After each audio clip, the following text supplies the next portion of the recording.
எந்த உள்ளம் புது கவியாலே பொங்க இயேசுவை பாடிடுவே. அவர் நாமம் ஊற்றுண்ட பரிமளத்தை அவரையே நேசிக்கிறேன். அவர் நாமம் ஊற்றுண்ட பரிமளத்தை அவரையே நேசிக்கிறேன். அல்லேலூயா துதி அல்லேலூயா எந்த நன்னலாம் இயேசுவை பாடிடுவே.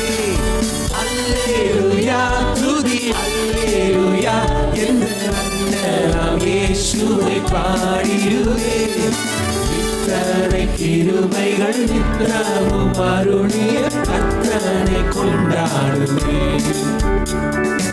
இத்தனை கிருபைகள் நித்தமும் அருளிய கர்த்தரை கொண்டாடுவேன்.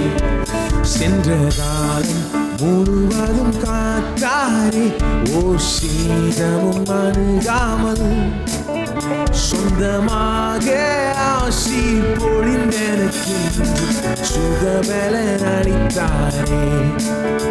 சொந்தமாக ஆசீர் பொழிந்தெனக்கு சுகபலன் அளித்தாரே.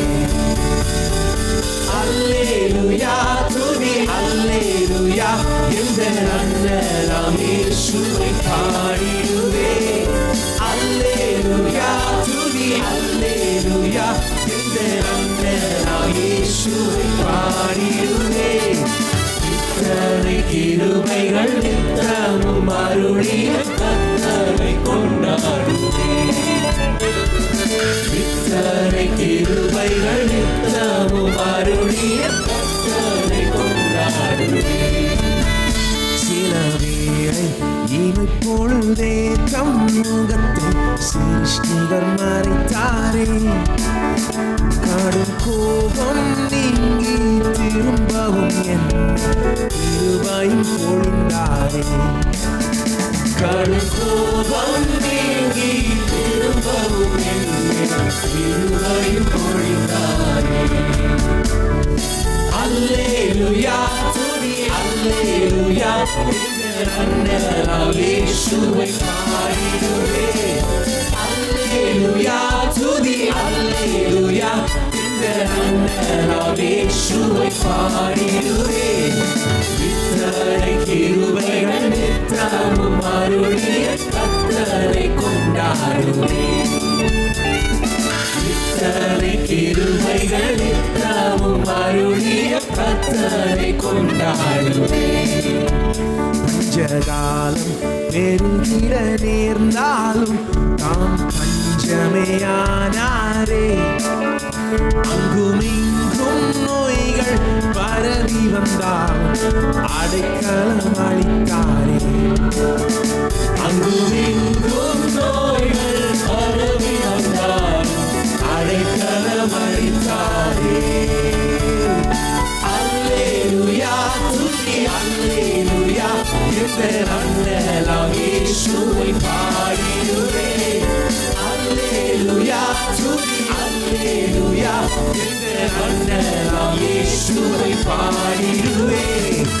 இத்தனை கிருபைகள் நித்தமும் அருளிய கர்த்தரை கொண்டாடுவே. இத்தனை கிருபைகள் நித்தமும் அருளிய கர்த்தரை கொண்டாடுவே.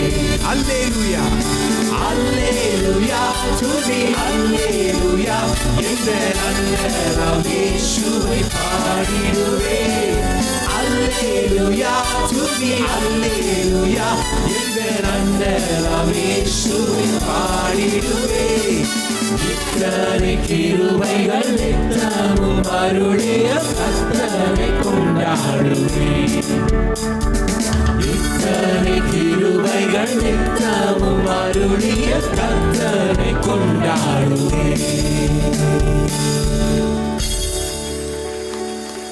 ஆமென். நம்மளும் தயவுசெய்து எழுந்து நிற்போம். கர்த்தரை கொண்டாட வந்திருக்கிறோம். அவர் நமக்கு செய்த நன்மைகள், நமக்கு தந்திருக்கிற ஆசீர்வாதங்கள், அங்கும் இங்கும் பாடணும் பாருங்கள். என்னென்னமோ நடக்கும்போது நம்மை பாதுகாத்து வழி நடத்தி ஆசீர்வதித்து சுகமளித்து தேவன் நடத்தி கொண்டு வந்திருக்கிறார். அதற்கு நம்ம நன்றி செலுத்துறது மட்டும் கிடையாது, ஒரு கொண்டாட்டத்தின் ஆவி இருக்க வேண்டும். பாருங்கள், கர்த்தரை கொண்டாட வேண்டும். கர்த்தர் பழைய ஏற்பாட்டில் அநேக நேரத்தில் நம்ம பார்க்குறோம், அநேக இடத்துல பண்டிகைகள் எல்லாம் கொடுத்து அனுசரிக்க சொல்கிறார். கொண்டாடுன்னு கட்டளை கொடுக்குறார். சந்தோஷமாக இரு அப்படின்னு கட்டளைகள் வேதத்தில் எத்தனை கட்டளைகள். கர்த்தருக்குள் சந்தோஷமாக இரு, இல்லைன்னா தப்பாயிடும்ன்ற மாதிரி சொல்கிறார் கர்த்தர்.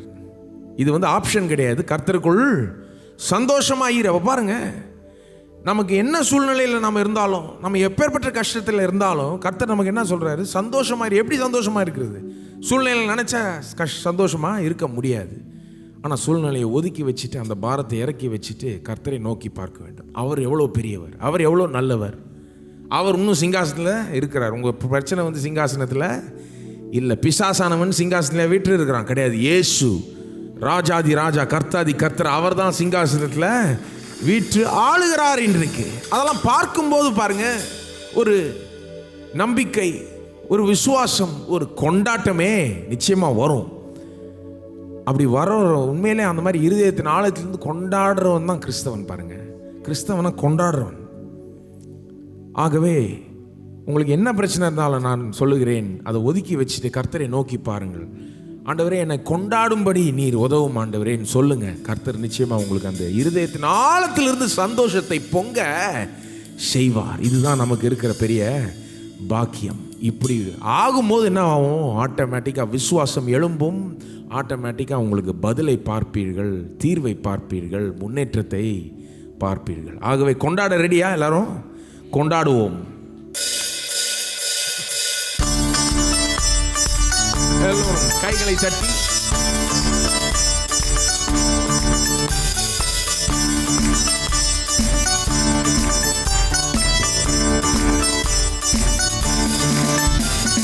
பாவங்கள் போக்கவை சாபங்கள் நீக்க பூலோகம் வந்தவரே, மனிதனை மீட்கவை பரலோகம் திறக்க சிலுவையை சுமந்தவரே. பாவங்கள் போக்கவை சாபங்கள் நீக்கவே பூலோகம் வந்தவரே, மனிதனை மீட்கவே பரலோகம் திறக்க சிலுவையை சுமந்தவரே. கண்ணீரை துடைத்தவரே, சந்தோஷம் தந்தவரே. கண்ணீரை துடைத்தவரே, சந்தோஷம் தந்தவரே. எந்தன் இயேசுவே, எந்தன் இயேசுவே, எந்தன் இயேசுவே, எந்தன் இயேசுவே, எந்தன் இயேசுவே, எந்தன் இயேசுவே, எந்தன் இயேசுவே, எந்தன் இயேசுவே. தாய் உன்னை மறந்தாலும் தந்தை உன்னை மறந்தால் அவர் உன்னை மறப்பதில்லை. உன்னை வெறுத்தாலும் உற்றார் உன்னை வெறுத்தால் அவர் உன்னை வெறுப்பதில்லை.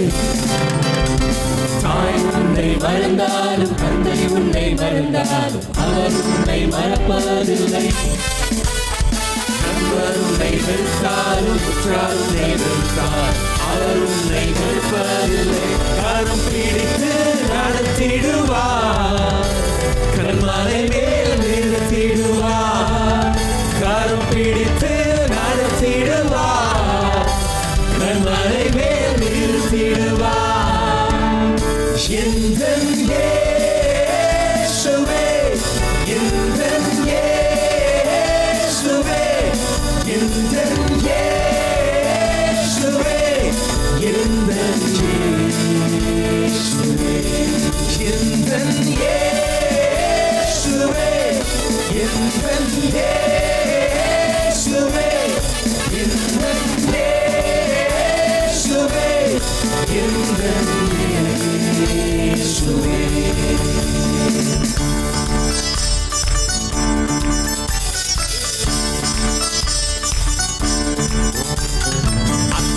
மரம் துளிர் விடாமல் திராட்சை செடி கனிதரா போனாலும் கலங்கிடாதே. கர்த்தருக்குள் மகிழ்ந்து இரு, தேவனுக்குள் களிகூர், அவரும் தன் நல்ல மேய்ப்பர். அத்திமரம் துளிர் விடாமல் திராட்சை செடி கனிதராமல் போனாலும் கலங்கிடாதே. கர்த்தருக்குள் மகிழ்ந்து இரு, தேவனுக்குள் களிகூர், அவரும் தன் நல்ல மேய்ப்பர். இல்லாமை நீக்கிடுவார், ஏழ்மையை அகற்றிடுவார். இல்லாமை நீக்கிடுவார், ஏழ்மையை அகற்றிடுவார். எந்தன் இயேசுவே, எந்தன் இயேசுவே, எந்தன் இயேசுவே, எந்தன் இயேசுவே, எந்தன் இயேசுவே, எந்தன் இயேசுவே, எந்தன் இயேசுவே, எந்தன் இயேசுவே. பாவங்கள் போக்கவே சாபங்கள் நீக்க பூலோகம் வந்தவரே. மனிதனை நீக்கவே பரலோகம் திறக்க சிலுவையை சுமந்தவரே. பாவங்கள் போக்கவே சாபங்கள் நீக்கவே பூலோகம் வந்தவரே. மனிதனை நீக்கவே பரலோகம் திறக்க சிலுவையை சுமந்தவரே. கண்ணீரை துடைத்தவரே, சந்தோஷம் தந்தவரே. கண்ணீரை துடைத்தவரே, சந்தோஷம் தந்தவரே. எந்தன் இயேசுவே, எந்தன் இயேசுவே, எந்தன் இயேசுவே, எந்தன் இயேசுவே, எந்தன் இயேசுவே, எந்தன் இயேசுவே, எந்தன் இயேசுவே, எந்தன் இயேசுவை போற்றும். எந்தன் இயேசுவே, எந்தன் இயேசுவே, எந்தன் இயேசுவே, எந்தன்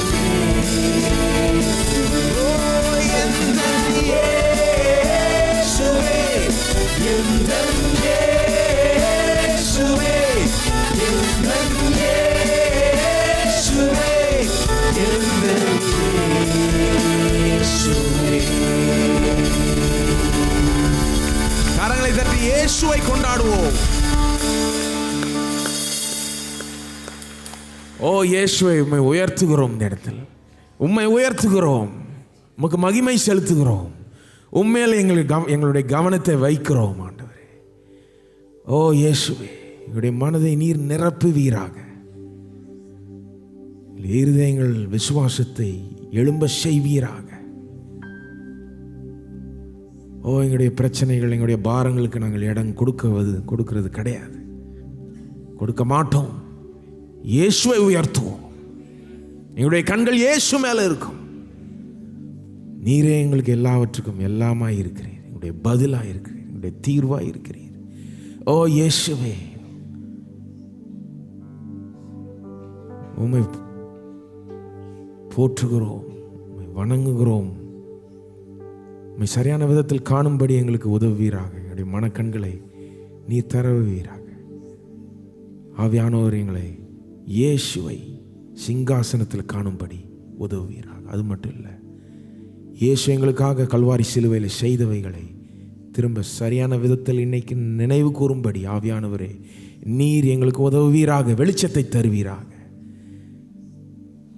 அதை கண்டு அந்த கல்வாரி சிலுவையின் மூலமாய் வர ஆசீர்வாதங்களை நாங்கள் பெற்று அனுபவிக்க திரும்பவும் எங்களுக்கு நீர் உதவுவீராக ஆண்டவரே.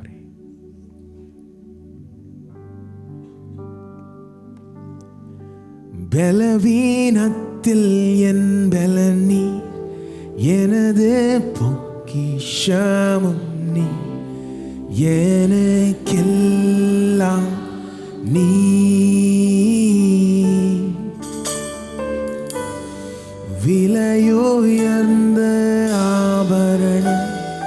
உம்மை இழப்பது மதீனம் எனக்கெல்லாம்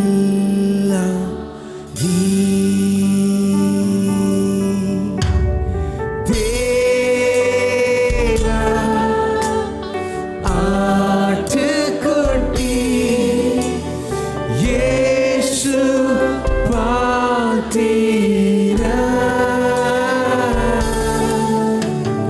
தேவா ஆட்டுக்குட்டி இயேசு பார்த்தீரா பலவீனத்தில் என் பலனி எனது பொக்கிஷமும் நீ எனக்கெல்லாம் நீ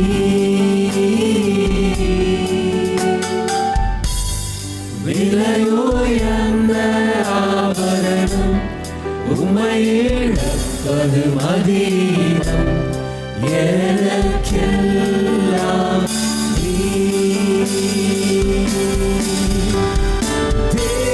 தேவா ஆட்டுக்குட்டி இயேசு பார்த்தீரா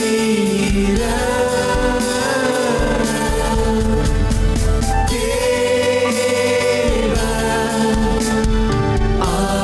ஆட்டுக்குட்டி இயேசு பார்த்தீரா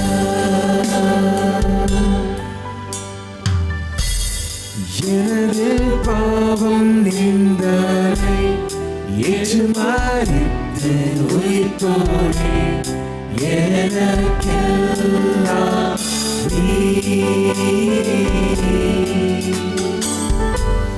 விழும்போது தூக்கி நிறுத்தீரி வெறுமை நீங்க நிரப்புகிறீ எனக்கெல்லாம்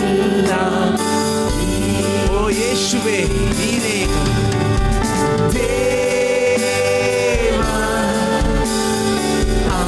ஆட்டுக்குட்டி இயேசு பார்த்தீரா தேவா ஆட்டுக்குட்டி இயேசு ஓ தேவ ஆட்டுக்குட்டியை உயர்த்துவோம். ஓ தேவ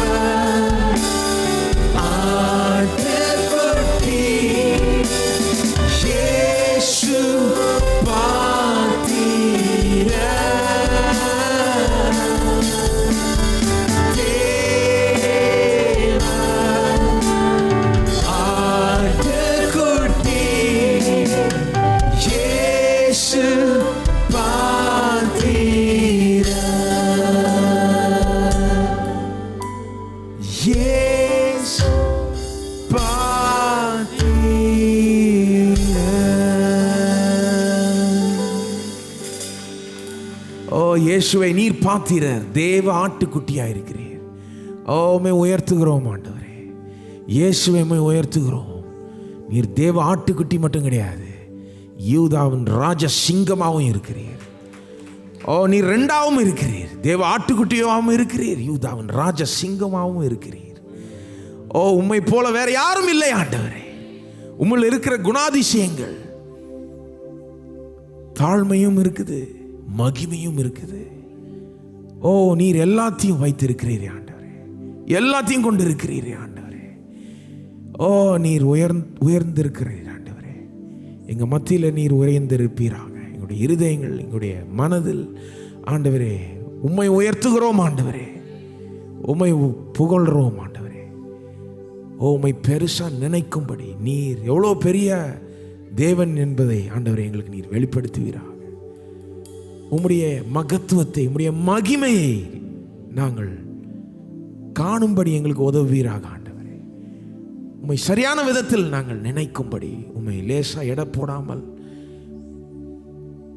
நீர் பெரியவர், நீர் வல்லவர், மகத்துவம் உள்ளவர், அருமை உள்ளவர், கிருபை உள்ளவர், எங்கள் மேல் கரிசனை உள்ளவர்.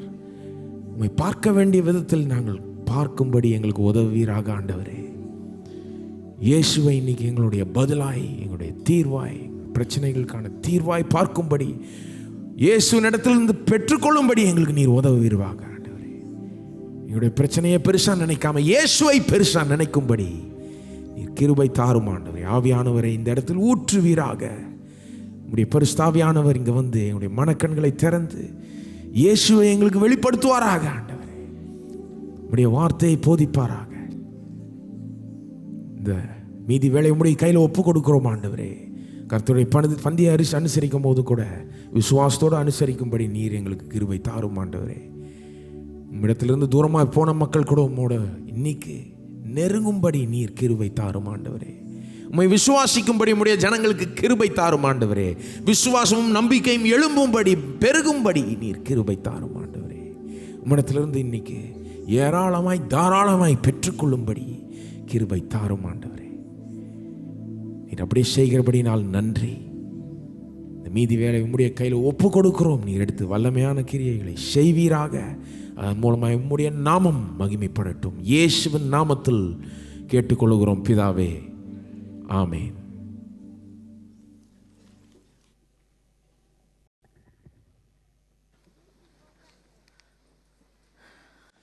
இந்த காலை வேளையிலே நம் கர்த்தருடைய பந்தியை அனுசரிக்க இருக்கிறோம்.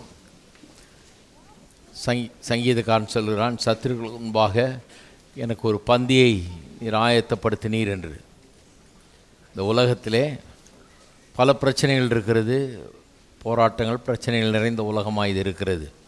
நான் இதன் மத்தியிலே, இந்த சத்துருக்களுக்கு மத்தியிலே நமக்கென்று ஆசீர்வாதத்தின் பந்தியை தேவன் ஏற்படுத்தி வைத்திருக்கிறார். தேவனுடைய ஆசீர்வாதம் நமக்காக வைக்கப்பட்டிருக்கிறது. கல்வாரி சிலுவையின் மூலமாக தான் இந்த ஆசீர்வாதங்கள்லாம் நமக்கென்று ஏற்படுத்தப்பட்டிருக்கிறது. அவை இந்த கல்வாரி சிலுவையை நாம் இன்றைக்கு எண்ணி பார்க்கிறோம். அதன் மூலமாக நமக்கு உண்டாயிருக்கிற அத்தனை நன்மைகளையும் நாம் எண்ணி பார்க்கிறோம். இன்றைக்கு என்னை நினைவு கூறும்படி அதை செய்யுங்கள் என்று சொன்னார். அவரை நினைவு கூறுகிறோம். அவர் என்ன செய்திருக்கிறார், அதன் மூலம் நமக்கு என்ன உண்டாயிருக்கிறது, நாம் எந்த விதத்தில் ஆசீர்வதிக்கப்பட்டிருக்கிறோம் என்பதையெல்லாம் இன்றைக்கு நாம் நினைவு கூறுகிறோம். அந்த உணர்வோடு, அந்த விசுவாசத்தோடு, அந்த நன்றி அறிதலோடு இந்த பந்தியில் நாம் பங்கு கொள்வோம். நான் ஜெபிக்க போகிறேன்னு ஜெபித்து முடித்த பிறகு எல்லாருக்கும் பரிமாறுவார்கள். உள்ள வெளியெல்லாம் பரிமாறி முடிஞ்ச பிறகு, எல்லாருக்கும் கொடுத்து முடிஞ்ச பிறகு கடைசியில் நாம் எல்லோரையும் எந்திரிச்சு நிற்க சொல்லுவோம். அது வரைக்கும் அந்த அப்பத்தையும் ரசத்தையும் வாங்கி கையில் வைத்து கொண்டு காத்திருங்கள். எல்லோரும் எழுந்து நிற்க சொல்லுவேன். அப்போ எல்லோரும் ஒன்றாக எழுந்து நின்று கர்த்தருடைய பந்தியை நாம் அனுசரிக்கலாம். நாம் ஜெபிப்போம். எங்கள் அன்பின் பிதாவே, கர்த்தராகிய இயேசு நாமத்தில் உம்முடைய வருகிறோம். தேவனே, உம்மை துதிக்கிறோம், உம்மை ஸ்தோத்திரிக்கிறோம். எங்களுக்காக ஒரு பந்தியை நீர் ஆயத்தப்படுத்தியிருக்கிறீர். இந்த உலகத்திலே சத்துருக்களுக்கு முன்பாக, சத்துருக்குள் நிறைந்திருக்கிற இந்த உலகத்திலே எங்களுக்காக நன்மைகளின் ஆசீர்வாதத்தின் பந்தியை நீர் ஏற்படுத்தியிருக்கிறீர். அதிலே நாங்கள் வாழும்படியாய், அதில் பங்கு கொள்ளும்படியாய், விருந்துண்ணும்படியாய் எங்களுக்காக நீர் இந்த பந்தியை நீர் ஏற்படுத்தியிருக்கிறீர். எண்ணி பார்க்கிறோம். கல்வாரி சிலுவையும் அதன் மூலமாக உண்டாயிருக்கிற சகல நன்மைகளையும் நாங்கள் எண்ணி பார்க்கிறோம். கர்த்தாவே, இப்படி சிந்தப்பட்ட இரத்தம், அடிக்கப்பட்ட அப்படிய சரீரம், இதன் மூலமாக எங்களுக்கு உண்டாயிருக்கிற அனைத்து ஆசீர்வாதங்களுக்காகவும் கர்த்தாவே நாங்கள் நன்றி செலுத்துகிறோம். இன்னும் அந்த ஆசீர்வாதங்களெல்லாம் இன்றைக்கு விசுவாசித்து எங்களுக்கு சொந்தமாக்கி கொள்ளுகிறோம். அவைகள் எங்களுடையது என்று உரிமை பாராட்டுகிறோம். வெறும் இந்த அப்பத்திலும் ரசத்திலும் அல்ல, அந்த ஆசீர்வாதங்களிலேயே பங்கெடுக்கிறோம். இப்படிப்பட்ட விசுவாசத்தோடு ஜனங்கள் பங்கெடுக்கட்டும். அவர்கள் ஆசீர்வதிப்பீராக. இயேசுவின் நாமத்திலே ஜெபிக்கிறோம். ஆமென்.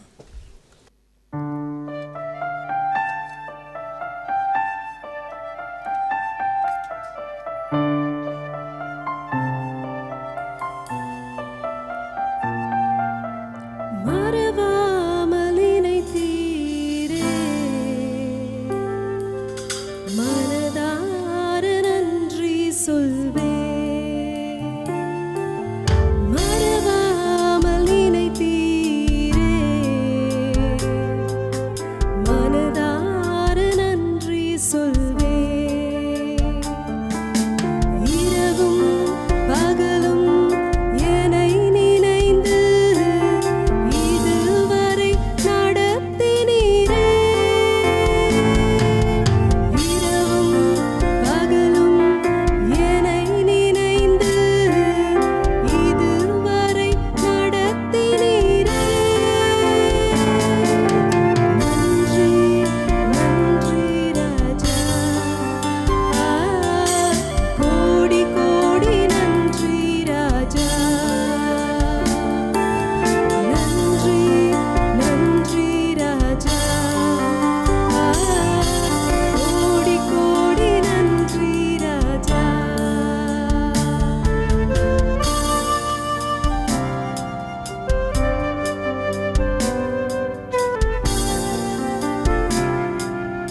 தயவு செய்து நாம் அனைவரும் எழுந்து நிற்போம். நான் உங்களுக்கு ஒப்புவித்ததை கர்த்தரிடத்தில் பெற்றுக்கொண்டேன். என்னவெனில் கர்த்தராகிய இயேசு தாம் காட்டி கொடுக்கப்பட்ட அன்று ராத்திரியிலே அப்பத்தை எடுத்து ஸ்தோத்திரம் பண்ணி அதை பிட்டு, நீங்கள் வாங்கி புசியுங்கள், இது உங்களுக்காக பிற்கப்படுகிற என்னுடைய சரீரமாக இருக்கிறது, என்னை நினைவு கூறும்படி இதை செய்யுங்கள் என்றார். நாம் இந்த அப்பத்தை புசிப்போம்.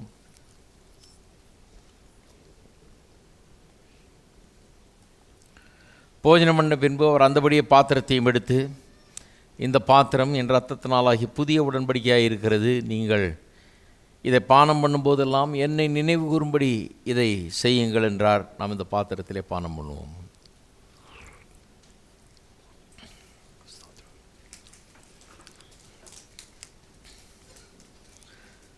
நாம் எல்லாரும் கர்த்தருக்கு நன்றி செலுத்துவோம். நமக்காக சிந்தப்பட்ட இரத்தம், நமக்காக அங்கே அடிக்கப்பட்ட அந்த சரீரம், இவைகளை எண்ணி பார்ப்போம். எதற்காக என்று எண்ணி பார்ப்போம். நமக்கு என்ன கொண்டு வந்திருக்கிறார் என்பதை எண்ணி பார்ப்போம். மீட்பு நமக்கு என்னத்தை தந்திருக்கிறது என்பதை எண்ணி பார்ப்போம். கர்த்தருக்கு நன்றி செலுத்துவோம். ஸ்தோத்திரம், ஸ்தோத்திரங்க தாவே, உமக்கு ஸ்தோத்திரம். பிதாவே, துதிக்கிறோம், ஸ்தோத்திரிக்கிறோம். சிலுவை மரணத்தின் மூலமாக சிந்தப்பட்ட இரத்தம், அங்கே ஏற்பட்ட காயங்கள், அதன் மூலமாக எங்களுக்கு மாபெரும் மீட்பை உண்டு பண்ணி இருக்கிறீர். பாவத்திலிருந்து விடுதலை, சாபத்திலிருந்து விடுதலை என்று எல்லா தீங்கிலிருந்து எங்களை விடுதலையாக்கி எங்களை ரட்சித்து கொண்டீர். இப்படி பிள்ளைகளாக்கி இருக்கிறீர். ஆசீர்வாதத்துக்கு சொந்தக்காரர்களாக்கி இருக்கிறீர். துதிக்கிறோம், ஸ்தோத்திரிக்கிறோம். இதையெல்லாம் விளங்கி கொள்ள தேவரீர் கிருபை செய்வீராக. இன்றைக்கு இதில் பங்கெடுத்தவர்கள் உண்மையாகவே நீர் சிலுவையின் மூலமாக எங்களுக்கு ஏற்படுத்தின ஆசீர்வாதங்கள், கொடுத்த ஆசீர்வாதங்களிலே பங்கெடுக்கட்டும். சுகத்தையும் விடுதலையும் சமாதானத்தையும் வெற்றியும் வாழ்வையும் தங்களுக்கு சொந்தமாக்கி கொள்ளட்டும். உமக்கு நன்றி செலுத்துகிறோம். துதி ஸ்தோத்திரம் உமக்கு ஏறெடுக்கிறோம். இயேசுவின் நாமத்திலே ஜெபிக்கிறோம். ஆமென். நாம் உட்காருவோம். இந்த பாடலை ஒரு முறை சௌரி ஏஞ்சலினோடு சேர்ந்து பாடுங்கள். பாடும்போது கப்ஸை ரிட்டர்ன் பண்ணிவிடுங்க தயவுசெய்து.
காணிக்கை நாளை கர்த்தரை ஆராதிக்கின்ற நேரம்.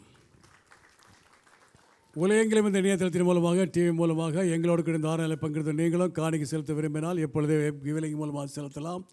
அல்லது விக்டரி கிறிஸ்டியன் ஃபவுண்டேஷன் பேருக்கு காசோலைகள் எம்ஓடிடி அனுப்பலாம். தசவாக்களுடைய கரங்களை உயர்த்துவோம். கர்த்தரை வார்த்தை அறிக்கிட்டு கொடுப்போம். தேவட வார்த்தை சொல்கிறது, கொடுங்கள் அப்பொழுது கொடுக்கப்படும், அமுக்கி குலுக்கி சரிந்து விழும்படி நன்றாய் எழுந்து உங்கள் மடியில் போடுவார்கள். எந்த அளவில் அழைக்கிறீர்களோ அதே அளவினால் திரும்ப கொடுக்கப்படும். என் தேவன் என்னுடைய குறைவுகளையும் தேவைகளையும் அவருடைய மகிமையை ஐஸ்வர்யத்துபடி கிறிஸ்து இயேசுவுக்குள் நிறைவாக்குவார் என்று நான் விசுவாசிக்கிறேன், என் காணிக்கையினாலே தேவனை கனப்படுத்துகிறேன். அவன் கரங்களை உதவியால் பெற்றுக்கொள்வார்கள். புதிதாய் முதலை வரவேற்க விரும்புகிறோம். இந்த ஆராதனைக்கு முதல் தடையாக வந்திருந்தால் தயவுசெய்து கரங்களை உயர்த்துங்கள். உள்ளே இருப்போலும் வெளியே இருப்போலும் ஒரு சில வினாடிகளோட கரங்களை உயர்த்துங்கள். உங்களுக்கு சபை செய்கிற புரோஷரை கொடுப்பார்கள். அந்த புரோஷரின் மத்தியிலே ஒரு அட்டையை பார்ப்பீர்கள். உங்கள் பெயரை விலாசத்தையும் எழுதி நீங்கள் போகும் பொழுது சிடி ஸ்டாலில் கொடுத்தால் நம்முடைய போதர்கள் பேசின 8 செய்திகளுடைய MP3 சீடியும் வெற்றி வாழ்வுங்கிற மாதாந்திர தமிழ் பத்திரிகையும் வெகுமதியை பெற்று செல்லலாம். ஒரு முக்கியமான அறிவிப்பு, இப்பொழுதுள்ள சூழ்நிலையில் நீங்கள் கார்டில் கிரெடிட் கார்டு, டெபிட் கார்டு போன்றவர்களே எந்த கார்டாக இருந்தாலும் சரி, நீங்கள் அதில் பே பண்ணுவோம் நினைத்தால் சிடி ஸ்டாலில் நிறைய மிஸ்ஸுங்கள் போட்டிருக்கிறோம். தேவையானவர்கள் அதை உபயோகிக்கும்படி கேட்டுக்கொள்கிறோம்.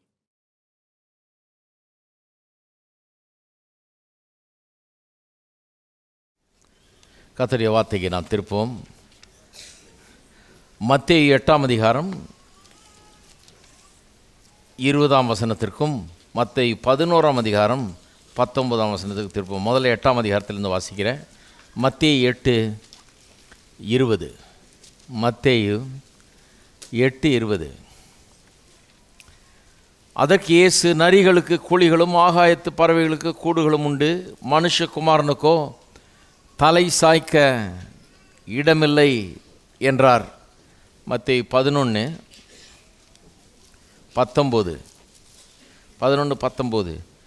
மனுஷகுமாரன் போஜனம் பண்ணுகிறவராய் வந்தார்.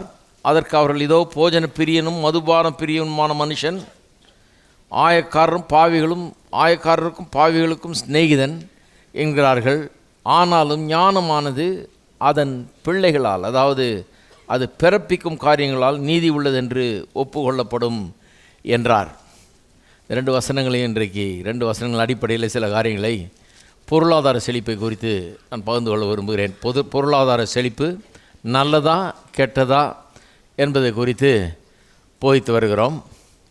இதை ஆதியாகமம் 1 ஆரம்பித்தேன். கர்த்தர் பொருள் ஆதாரங்கள் எல்லாவற்றையும் ஏற்படுத்தி வைத்துவிட்டு அதை மனுஷனுக்காக ஏற்படுத்தினார். எல்லாத்தையும் ஏற்படுத்தி வைத்துட்டு மனுஷனையும் உண்டாக்கிட்டு இந்த 2த்தையும் பார்க்குறார். ஏற்படுத்தப்பட்ட பொருள் ஆதாரங்கள், மனுஷன் இதை அனுபவிக்க வேண்டியவன், அவன் 2த்தையும் பார்க்குறார். பார்த்துட்டு சொல்கிறாரு, அது மிகவும் நல்லது என்று கண்டார் என்று வேதம் எழுதியிருக்கிறது. அப்படி சொன்னார்னு எழுதியிருக்கு. மிகவும் நல்லது என்று கண்டார். அப்போ கர்த்தர் இதை நல்லது என்கிறார். எதை நல்லதுங்கிறாரு? குறைவு அல்ல, தாழ்ச்சி அல்ல, ஒன்றும் இல்லாமல் இருக்கிறதே அல்ல, தரித்திரத்தை அல்ல, ஒரு நிறைவான ஒரு உலகத்தை உண்டாக்கி அதை நல்லது என்று காண்கிறார். இது ரொம்ப முக்கியம். ஏனென்று சொன்னால் இதைத்தான் ஒரு பேட்டர்னாக, பேரடைமாக மனுஷ வாழ்க்கைக்கு என்று வைக்கிறார். அதுதான் அங்கே மெயினான பாயிண்ட். மனுஷனுடைய வாழ்க்கை எப்படி இருக்கணும்? தரித்திரத்தில் இருக்கணும்னு அப்படிப்பட்ட ஒரு பேட்டர்னை வைக்கல, மாடலை வைக்கல. என்ன பேட்டர்னை வச்சார்? ஆதியிலேயே உலகத்தை உண்டாக்குனோடனே ஒரு காரியத்தை நிறுவுகிறார். ஒரு ஐடியாவை, ஒரு கருத்தை அங்கே முன்வைக்கிறார். அது என்ன? மனுஷன்னா இப்படி தான் இருக்கணும், மனுஷ வாழ்க்கைன்னா இப்படி தான் இருக்கணும்னு சொல்லி பொருளாதார செழிப்பை மனித வாழ்க்கையோடு இணைத்து விடுகிறார். இப்படி தான் மனுஷன் வாழணும்னு சொல்லி அதை இணைச்சி விடுகிறார். அதனால தான் பிற்காலத்திலே பாவத்தில் விழுந்து பிறகு கெட்டு போய் எகிப்தின் அடிமைத்தனத்துக்குள்ளே போன ஆபிரகாமின் சந்ததியாரை மீட்டு அங்கே எங்கே கொண்டு வர்றாரு? நலமும் விசாலமான பாலும் தேனும் ஓடுகிற ஒரு நல்ல தேசத்துக்கு அவர்களை கொண்டு வர்றார். பாலும் தேனும் ஓடுகிற ஒரு நல்ல தேசத்துக்கு அவர்களை கொண்டு வருகிறார். ஏன்? அவர் எப்போவுமே திரும்ப அந்த நிலைக்கு தான் கொண்டு வர விரும்புகிறார். எந்த நிலைக்கு? ஆதியிலே பொருளாதார நிறைவு நிறைந்த ஒரு நிலையை உண்டாக்கி அதில் மனுஷனை வச்சார் பாருங்கள். நல்லதுன்னு சொன்னார், மிகவும் நல்லதுன்னு சொன்னார். அந்த நிலைக்கு மனுஷனை மறுபடியும் கொண்டு வருகிறார். அதான் மீட்பு. இதை குறித்து பல காரியங்களை பார்த்தோம். பழைய ஏற்பாடு முழுவதையும் பார்த்தோம். பழைய ஏற்பாட்டில் முக்கியமாக ஆமோஸு கூட போனோம். ஏன்னு சொன்னால் சில இடங்களில் பொருளாதாரத்தை குறித்து எதிர்ப்பு கருத்துக்கள் சொல்லப்படுவது போல தெரிகிறது. சில தீர்க்கதரிசிகள்லாம் பொருளாதார செழிப்பை கண்டனம் பண்ணுவது போல தெரிகிறது. அதெல்லாம் எப்படி வியாக்கியானம் பண்ணுறதுன்னு சொல்லி கொடுத்தேன் நான் உங்களுக்கு. பொருளாதார செழிப்பை கண்டனம் பண்ணல, பொருளாதார செழிப்பை கர்த்தர் தான் தர்றாரு. அதை தவறான விதத்தில் பயன்படுத்தி, தவறான விதத்தில் அனுபவித்து, தவறான காரியங்களை செய்கிறவர்கள் தான் வேதம் கண்டனம் பண்ணுகிறது. அப்படிப்பட்ட வசனங்களையெல்லாம் அப்படி தான் புரிந்து கொள்ள வேண்டும் என்பதை பார்த்தோம். இப்போ புதிய ஏற்பாட்டுக்கு வந்தோம். புதிய ஏற்பாட்டில் இயேசுவுடைய மனு அவதாரத்தை குறித்து போன வாரம் நான் பேசுகிறேன். மனு அவதாரத்தில் முக்கியமான ஒரு காரியம் என்னவென்று சொன்னால், நிறைய பேர் என்ன நினைக்கிறாங்க, அவர் பிறந்ததே ஏழையாக தான் பிறந்தார். கிறிஸ்மஸ் வேறு வருது இப்போது. அதனால் அவர் ஏழையாக பிறந்தார்ன்றதை வலியுறுத்துறதுல எல்லாரும் ஒருத்தருக்கு ஒருத்தர் போட்டி போட்டுக்கிட்டு அவர் ஏழை ஏழை ஏழைன்னு சொல்கிறதுல அவ்வளோ பெரிய இன்பத்தை காண்கிறார்கள். அதில் என்ன இருக்குதுன்னு தெரியல எனக்கு. பிசாசு பாருங்கள் உலகத்தை எப்படி வஞ்சித்து வச்சுருக்கிறான். அவர் ஏழைன்னு சொல்கிறதுல இவங்களுக்கு அவ்வளோ சந்தோஷம். இவங்கெல்லாம் நல்லாயிட்டாங்க, அவர் மட்டும் ஏழையாகவே இருக்கணும்னு தான் விரும்புகிறாங்க. அதுதான் நல்லது நமக்கும் அப்படின்னு நினைக்கிறாங்க. அவர் ஏழையாகவே கந்தை உடுத்தினவரா, மாட்டு கொட்டையில் கிடக்கிறவரா, ஏதோ தலசாய்க்க கூட இடமில்லாத ஒரு அப்படிப்பட்ட ஒரு நிலையில் இருக்கிறவரா அவர் சித்தரிக்கிறாங்க. அப்படி சித்தரிப்பது தவறு என்பதை நான் காண்பித்தேன், போன வாரம் காண்பித்தேன் உங்களுக்கு. அந்த காலத்தில் ஏழை யார், பணக்காரன் யார், நடுத்தர வர்க்கத்தார் யார் என்பதை பார்த்தோம். இயேசு எப்படிப்பட்ட ஒரு வர்க்கத்தில் பிறந்தார், நடுத்தர வர்க்கத்தில் பிறந்தார். இவன் தச்சன் அல்லவோ என்று அவரை பார்த்தவர்கள் அன்றைக்கு சொன்னார்கள். அவரை பார்த்தவர்கள் இவர் பிச்சைக்காரர்கள் அல்லவோ, பிளாட்ஃபார்மில் படுத்து தூங்குறவன் அல்லவோ, வீடு இல்லாதவன் அல்லவோ, தலை சாய்க்க இடம் இல்லாதவன் அல்லவோன்னு அப்படி சொல்லவே இல்லை. தச்சன் அல்லவோ. நாங்கள் தச்சன்னா நம்ம ஊர் தச்ச மாதிரி இல்லை. அந்த காலத்தில் நான் சொன்ன இந்த டெக்டான் என்கிற கிரேக்க வார்த்தைக்கு அர்த்தம் வெறும் தச்சன் அல்ல, பில்டர். பொதுவான ஒரு அர்த்தம் என்னென்னா பில்டர். அப்போ அவர் கட்டுமான தொழிலில் ஈடுபட்டவராக, அவர் குடும்பமே அதில் ஈடுபட்டவர்களாக இருந்தார்கள். பிரசங்கியாராக வர்றதுக்கு முன்னால், பிரசங்கியாராக பிரபலமாகிறதுக்கு முன்னாடி அவர் தச்சன் என்று தான் அறியப்பட்டிருந்தார். உலகம் அவரை தச்சன்னு தான் தெரிஞ்சு வச்சிருந்துச்சு, அல்லது பில்டர் என்று அந்த விதத்தில் தான் தெரிஞ்சு வச்சுருந்தார்கள். அதுலேருந்து 2 காரியத்தை சொன்னேன். அதாவது 2 காரியம் விளக்குது. ஏன்னு சொன்னால், இந்த பிறப்பு வந்து சாதாரண பிறப்பு இல்லை. எல்லா மனுஷரை போல் திடீர்னு வந்து பிறந்தார், இருந்தார், நல்லா பெருசானார் அப்படின்னு அப்படி கிடையாது. இது வந்து தேவகுமாரன் மனுஷனாய் அவதாரம் எடுக்கிறார். இந்த அவதாரம் எடுக்கிறதுனா அவர் வந்து திட்டமிட்டு வர்றார். எப்படிப்பட்ட குடும்பத்தில் வரணும், என்ன மாதிரி ஒரு நிலையில் வாழணும், என்ன மாதிரி ஒரு குடும்பத்தில் பிறக்கணும், என்ன மாதிரி தொழில் செய்யணும், எல்லாத்தையும் தீர்மானம் பண்ணி வந்து பிறக்கிறார். நம்மளாம் அப்படி பிறக்கலை, வந்து பிறந்தோம். அப்புறம் தான் தெரியுது நம்மளுக்கு எந்த குடும்பத்தில் பிறந்திருக்கணும். அப்புறம் தான் கண்டுபிடிச்சோம். நம்ம ஒன்றும் தீர்மானிக்கலை, இந்த குடும்பத்தில் இவங்க தான் எனக்கு தாயாக இருப்பாங்க, தகப்பனாக இருப்பாங்கலாம் தீர்மானிக்கலை நம்ம. ஆனால் அவர் பிறக்கும்போது அப்படி இல்லை. அவர் எல்லாத்தையும் உண்டாக்குனவர், அவர் சிருஷ்டிகர்த்தா அந்த பூமிக்குள்ளே வர்றாரு. அவர் வரும்போதே எந்த பெண்ணின் வயிற்றில் உருவாகி வருவேனுக்கு தீர்மானிக்கிறாரு. எந்த விதமான ஹியூமன் கண்டிஷன், எந்த விதமான நிலைமையில் வந்து பிறக்க போகிறோம், மனுஷ பொருளாதார நிலைமையில் எந்த மாதிரி நிலைமையில் வந்து பிறக்க போகிறோன்றதை தேர்ந்தெடுக்கிறாரு டெலிபரேட்டாக. எந்த நிலையில் பிறந்து வளர போகிறோன்றது மட்டும் இல்லை, என்ன விதமான மனுஷனாய் விளங்கப் போகிறோம், தச்சன் அல்லவோ என்று சொல்லுகிற அளவுக்கு அந்த தொழிலோடு அவர் அவ்வளவு ஐடென்டிஃபை பண்ணக்கூடிய அளவுக்கு, அந்த அளவுக்கு ஒரு தொழில் உள்ள ஒரு குடும்பத்தை தெரிந்து கொண்டு அந்த தொழிலோடும் தன்னை சம்மந்தப்படுத்தி கொடுக்கிறார். இதுலேருந்து 2 காரியத்தை சொன்னேன். ஒன்று என்னென்னா, ஒரு நல்ல ஆரோக்கியமான சூழ்நிலையில் வளர்வது நல்லது, அதில் சில நல்ல காரியங்கள் இருக்கிறது என்பதை தேவகுமாரனை தன்னுடைய பிறப்பின் மூலமாக வெளிப்படுத்துகிறார். அவர் வந்து பிளாட்ஃபார்மில் வசிக்கிற ஒரு குடும்பத்தில் பிறந்திருந்தாருன்னா அப்போ அது நல்லதுன்னு கூட பிரசங்கம் பண்ணலாம் நம்ம. ஏன்னா அவரே வந்து அப்படி பிறந்தார், ஆகவே அதுதான் நல்லது, தரித்திரனாக இருக்கிறது தான் நல்லதுன்னு பிரசங்கம் பண்ணுறதுல நியாயமே கூட இருக்கலாம். ஆனால் அப்படி வந்து பிறக்கலையே. அவர் வந்து ஓரளவுக்கு நடுத்தர வர்க்க குடும்பத்தில் வந்து பிறக்கிறாரு. நான் ஏற்கனவே சொன்னேன் இல்லையா, டொமினியன், டிக்னிட்டி அண்ட் டிலைட், ஆளுகை, அந்தஸ்து, மகிழ்வு என்ற 3 காரியங்களை கடவுள் மனுஷனுக்கு கொடுத்தார். மனுஷனிடத்துலேருந்து எவரும் அதை எடுக்க முடியாது, சிருஷ்டிப்பிலேயே கொடுத்துட்டார் மனுஷனுக்கு. அது உரிமை, அவனுக்கு கொடுக்கப்பட்ட உரிமை, ஆளுகை, அந்தஸ்து, மகிழ்வு.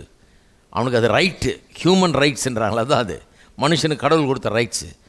அதை அனுபவிக்கக்கூடிய ஒரு நிலையில் தான் வந்து பிறந்தார். அவர் பிறந்த குடும்பத்தில் ஓரளவுக்கு ஆளுகையும் அந்தஸ்தையும் மகிழ்வையும் அவர் அனுபவிக்க முடிந்தது.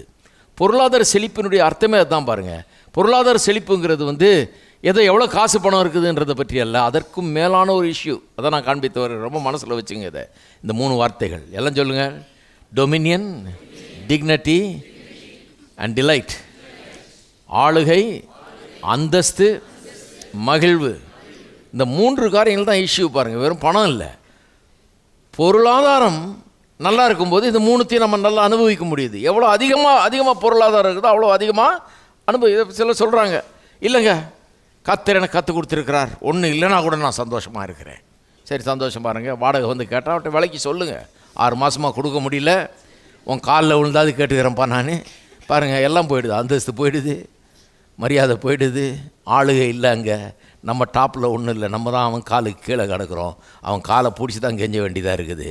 ஆளுகையும் இல்லை, அந்தஸ்தும் இல்லை, அங்கே மகிழ்வும் இல்லை. ஏன்னா ஒரு வாடகை செலுத்துறது கூட நமக்கு முடியாத நிலையில் இருக்கிறோம். அதை நம்ம கீழே தள்ளிடுது, அவமானப்படுத்துகிறது, நம்முடைய அந்தஸ்தை இழக்க செய்கிறது, மகிழ்ச்சியை எடுத்து போடுகிறது. ஜனங்களுக்கு புரியல பாருங்கள். சில கிறிஸ்தவர்களுக்கு சில நேரத்தில் அப்ஸ்டேர்ஸில் கோளாறு,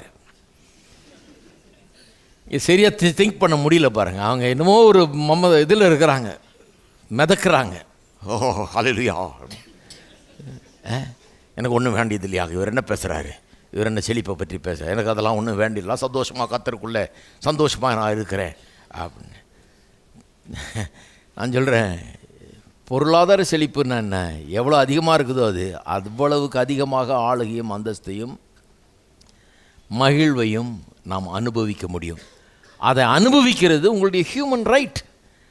கடவுளால் உண்டாக்கப்பட்ட மனுஷனாக தேவன் உங்களுக்கு கொடுத்த உரிமை, பிறப்புரிமை. அதை அனுபவிக்கணும். அதை அனுபவிக்கலைன்னா தான் கோளாறு. அதை உங்களிடத்தில் இருந்து அதை பறிக்கப்படக்கூடாது. அதுக்கு தான் பொருளாதார செழிப்புன்றது ரொம்ப முக்கியம். ஒரு நல்ல அந்தஸ்தோடு வாழலாம், மரியாதையோடு வாழலாம், மகிழ்ச்சியோடு வாழலாம். பாருங்கள், வாடகை இல்லாமல் இருக்கிறது ஒரு வேறு. அவன் ஒருவேளை 6 மாதம் வாடகை எனக்கு சேர்த்து கொடுங்க, எனக்கு கொஞ்சம் கஷ்டமாக இருக்குது அப்படின்னு வந்து கேட்டான்னா, நீங்கள் டாப்பில் இருப்பீங்க, அவன் கீழே இருப்பான். ஆளுகை அதான் அந்தஸ்து, அதான் மகிழ்வு. அவனுக்கு உதவி செஞ்ச ஒரு மகிழ்ச்சியும் நமக்கு இருக்கும் இல்லையா?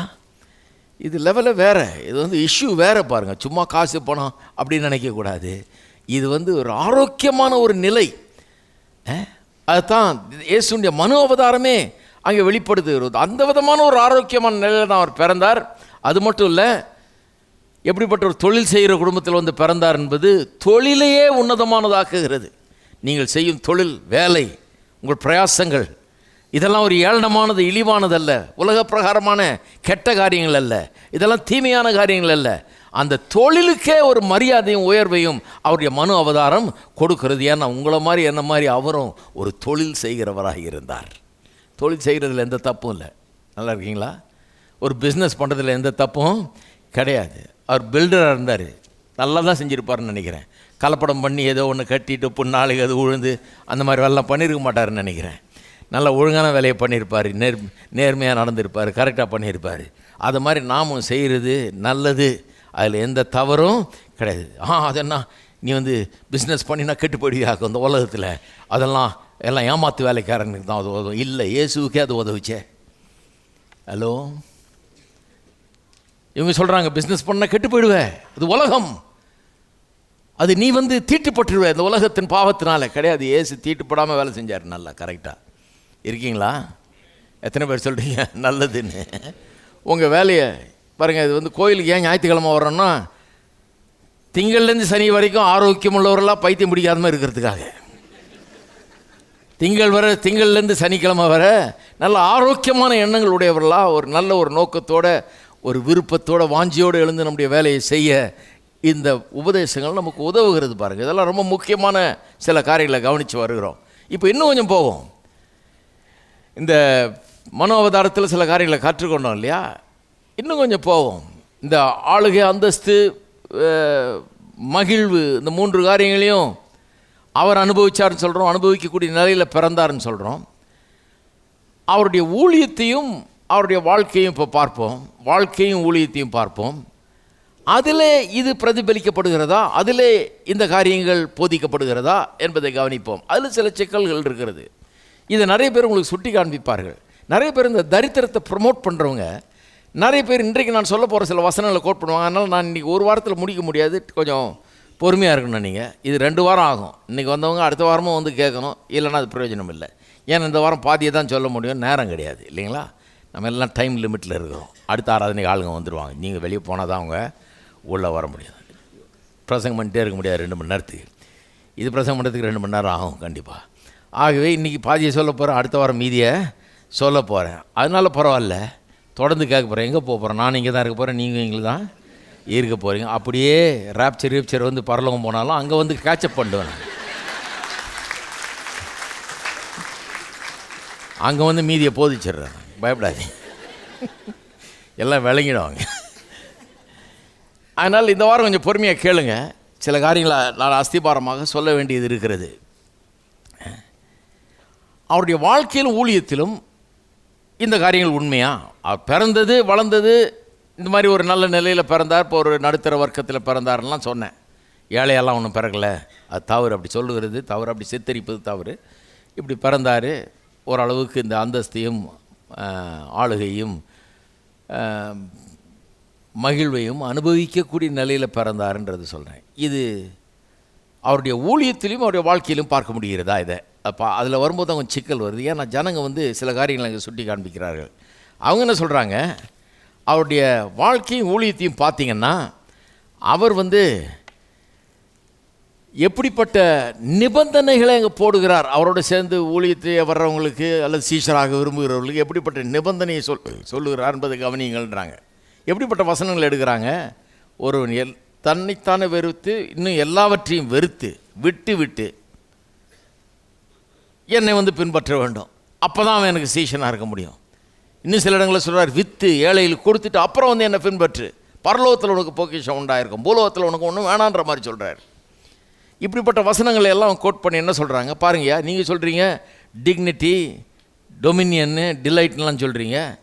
கரெக்ட், பழைய ஏற்பாட்டில் இருக்குது. புதிய ஏற்பாட்டு மாடலே வேறு. ஏசு புது மாடலை கொண்டாடுறாருங்க.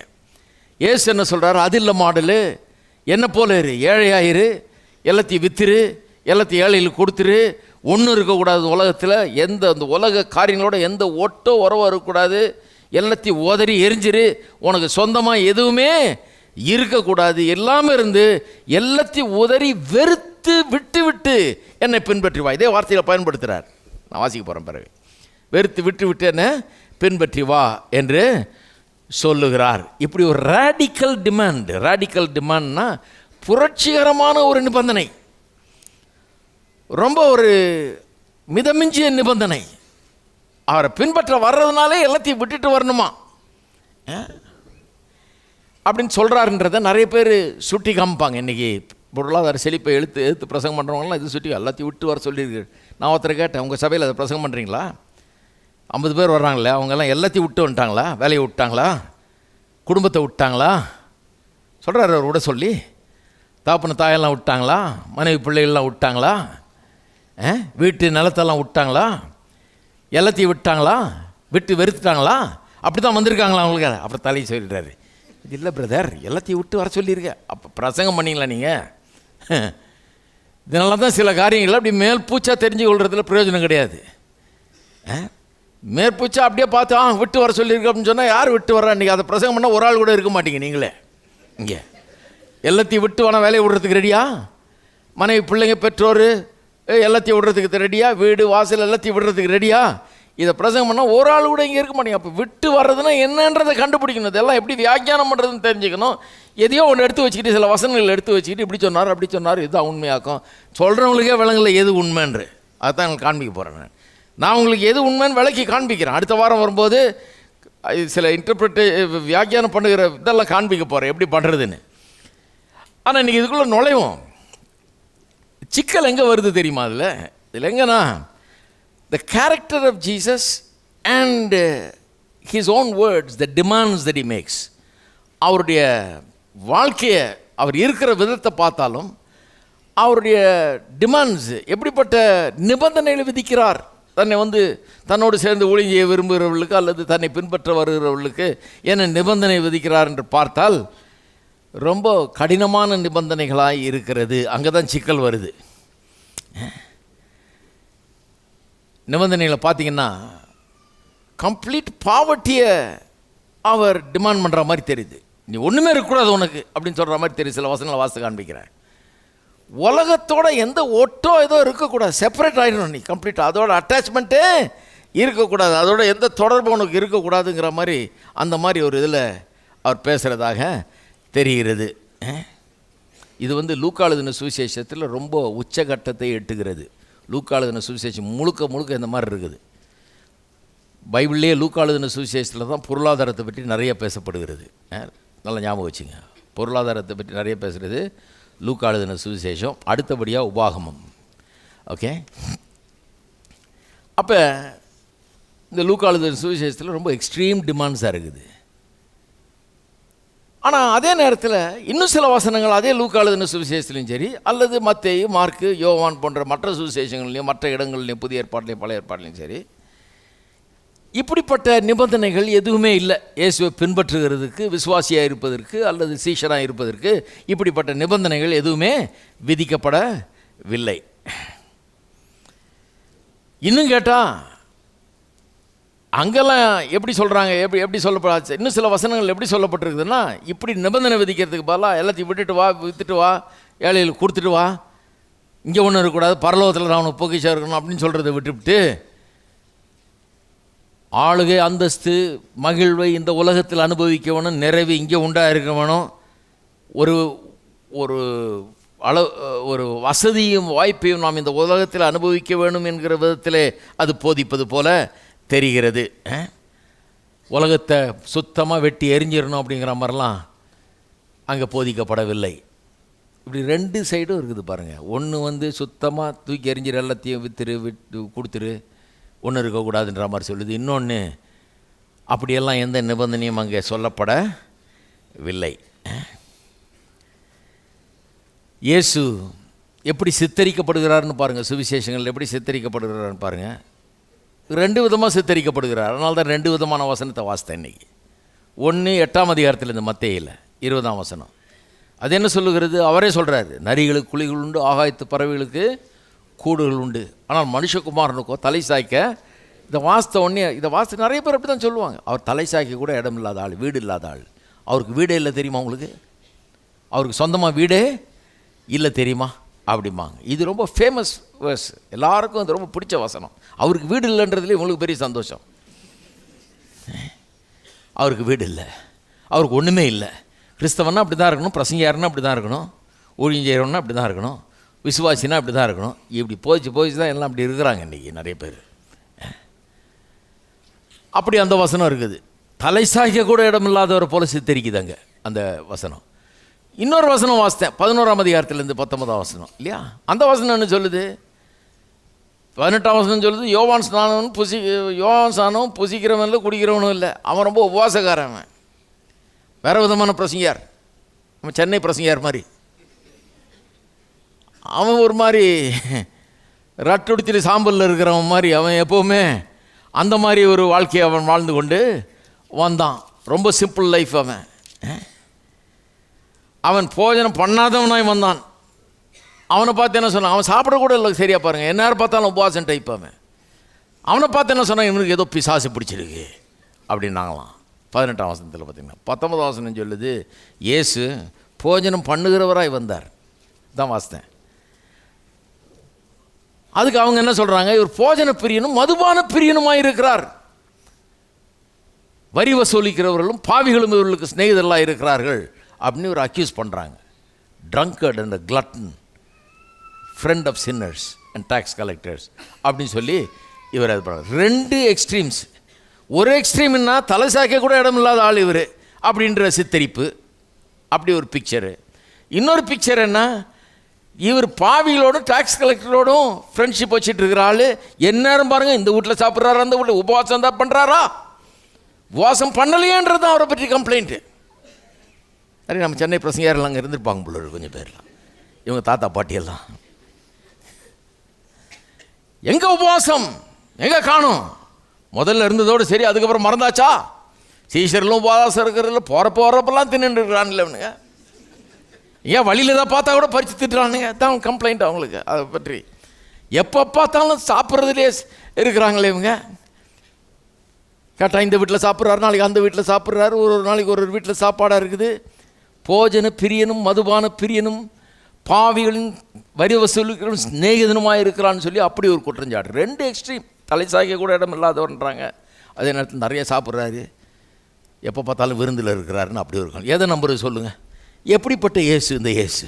இந்த இயேசு யார்? தலை சாய்க்க கூட இடமில்லாத தரித்திரரா, அல்லது எல்லா நல்ல சுகங்களையும் சந்தோஷங்களையும் நிறைவாக அனுபவித்து மகிழ்ந்து ஆண்டு கொண்டு அந்தஸ்தோடு விருந்து மேஜையில் உட்காந்து விருந்து சாப்பிட்ற இயேசுவா? எந்த இயேசுவை நான் நம்புகிறேன்? இந்த ரெண்டு பிக்சரையும் வேதம் கொடுக்குறது. அதனால ரெண்டு வசனத்தையும் வாசித்தேன். இன்றைக்கி எந்த வசனத்தையும் விட்டு வைக்க போகிறதில்ல. லூக்கா தான் அதில் மெயினானால் லூக்காவே ஒரு அலசலாம் இன்றைக்கி இல்லையா? கரெக்டாக படிக்கிறது கரெக்டாக படிச்சிருவோம். ஏன்னா நிறைய பேர் இதை வச்ச உங்களை கேள்விகளை கேட்பாங்க, சொல்லுவாங்க. அதனாலேயே நான் இதை டீல் பண்ண விரும்புகிறேன். அப்போ 2 விதமாக இதை சித்தரிக்குது.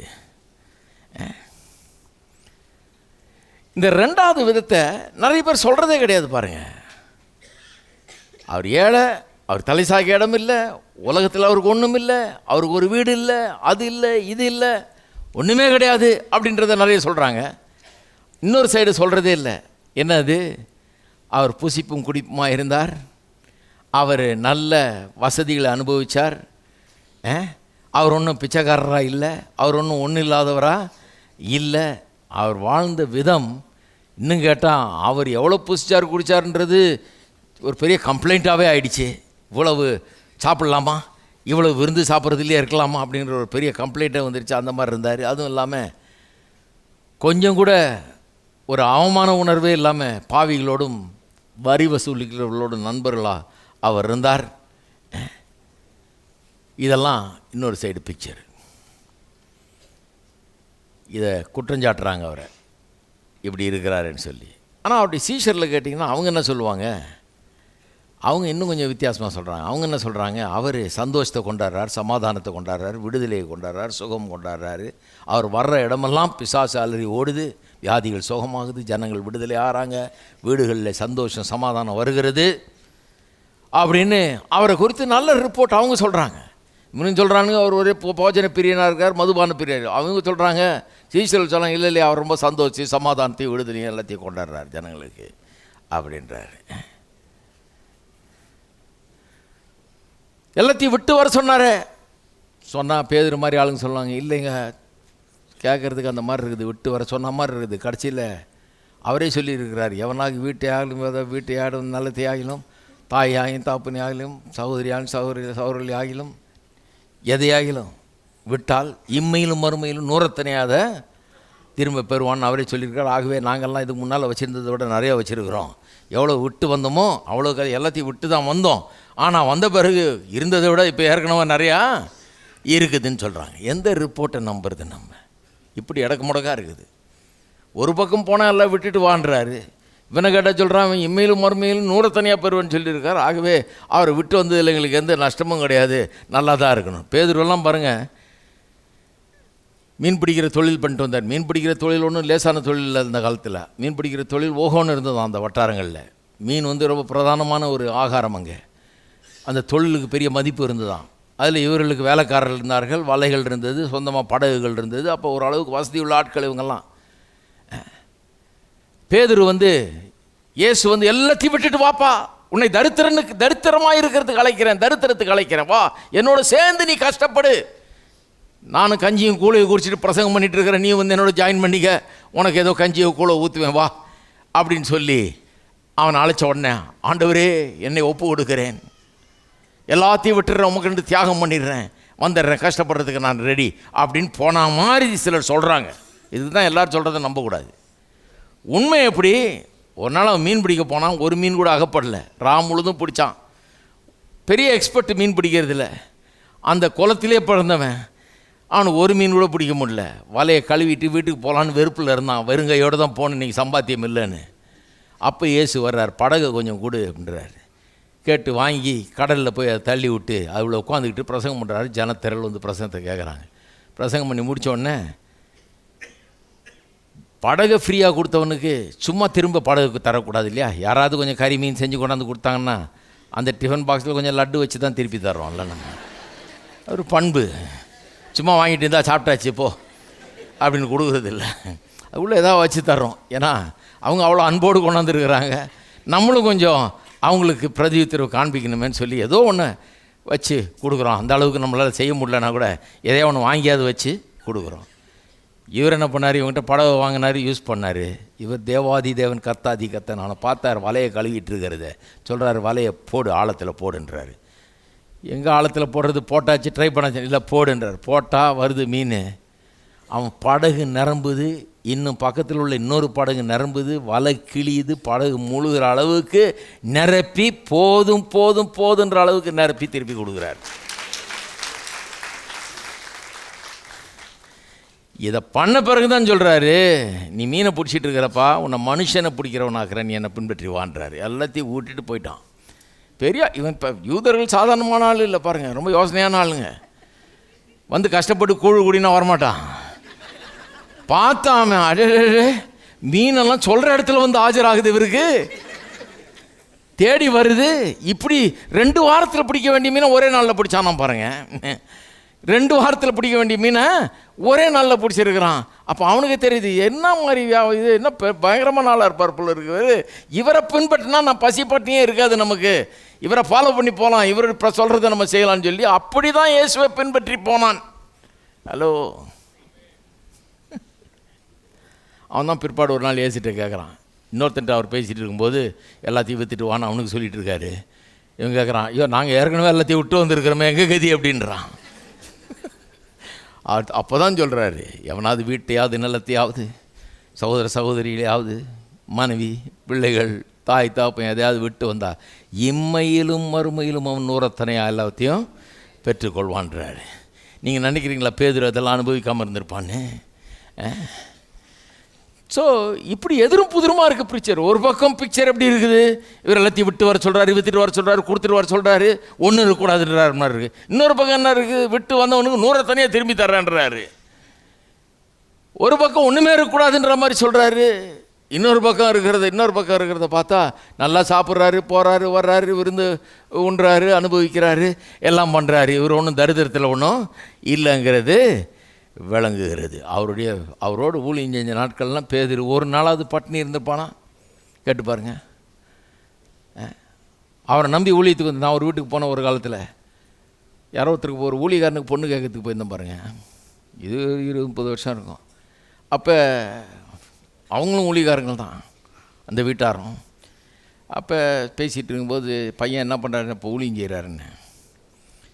அப்போ அவங்க சொன்னாங்க, தாங்க பிரச்சனை,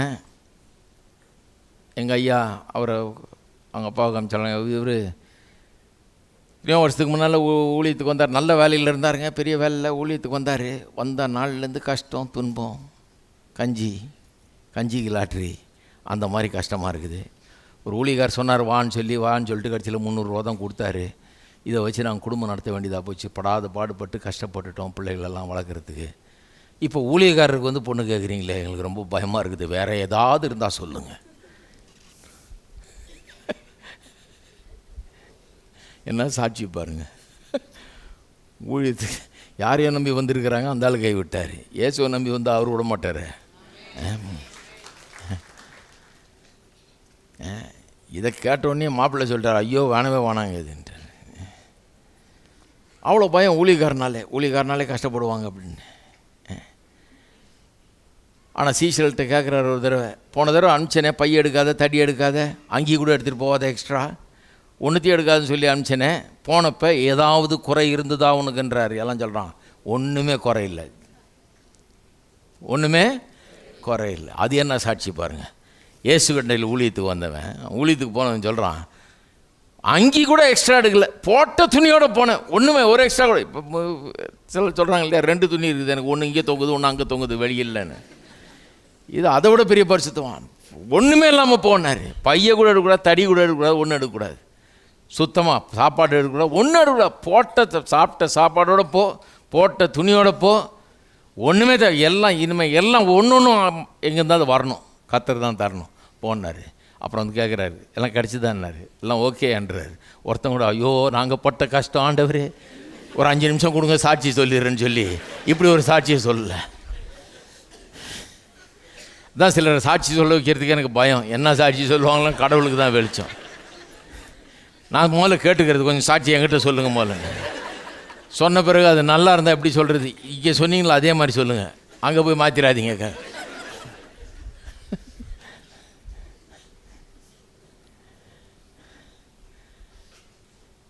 அப்போ இயேசுவை பற்றி அவ்வளோ ஒரு நல்ல ஒரு பிக்சர்.